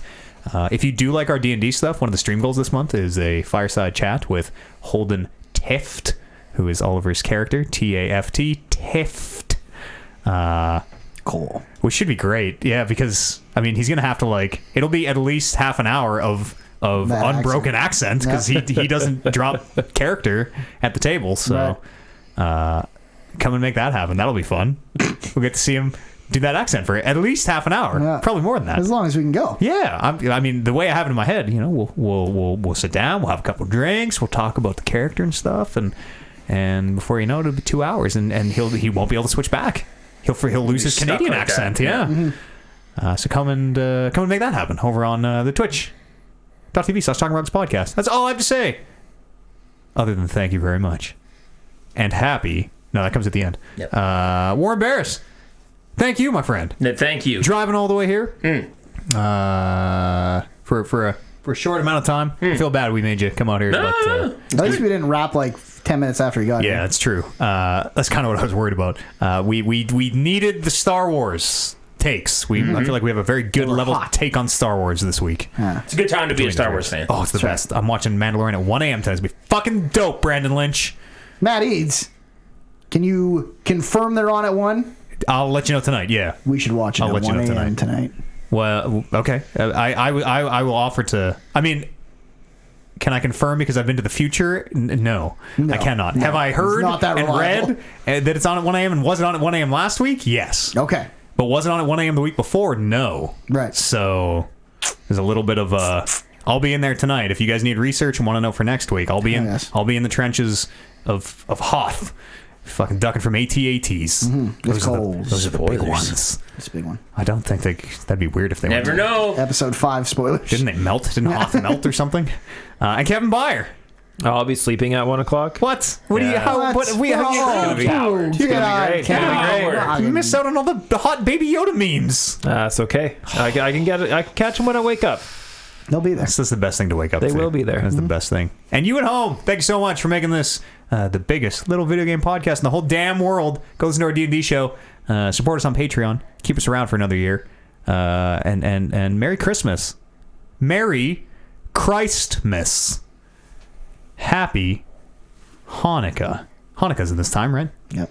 Kwanzaa. Have a great Kwanzaa. You do Ramadan. I hope that's tremendous. Whatever you celebrate, your holidays. Have a very happy holiday. If you celebrate a holiday I didn't read out, why don't you just write those into me? I want to have a list of every single holiday celebrated in December, all around the world, and I want to say every single one of them. Yeah. Not your birthdays, though. Not your birthdays. We don't do birthdays on the show. Only Jesus's. Only Jesus's. And any religious figures relating to If their, any birth, other... if their birth was That's right. the precipice of the holiday. That's right. Yeah. Write us those in. Podcast.rocks.com. We'll see you here in a week. It's going to be the 301st episode of the Talking Reckless podcast. Everybody's waving at the cameras. Maurice waves. Yay. See you then. Hey. Waka waka. Stop it. Stop it, Kevin. You can't. Yeah, you always take it too far. Hey, everybody at home. That's what I do. Thanks very much for watching. I'm going to turn the stream off. I haven't opened the chat once today, so I hope everything streamed well. I think it did. I don't know. I don't see It any, all melted. I don't see any Mine. problems. I know I forgot to turn the stream on until like a few minutes in, but it was pretty much really? pretty much right at the I start. wondered. I was on my Few way minutes here into Tron? when it popped, and I was like, okay, good. So they're just starting the podcast. We were like 5 minutes in. Yeah. I was We just did a like, pretty long Tron today, right? yeah, good long Tron as well for the patrons. El Trono. Check that out. We'll see more some video games, Tron everybody. Funkin' Blow. Some video games. Thanks again for all your support, keeping me on the air. Hope everybody's doing well. God. Love. Yeah, you got to pour the potions out, Kevin. You got to empty the potion. You can't just shake it and drop it. But shaking Don't it drink is those. fun. Don't. You drink the not red dice if you're going to drink any of them, because I only have a couple red dice. Bye, everyone.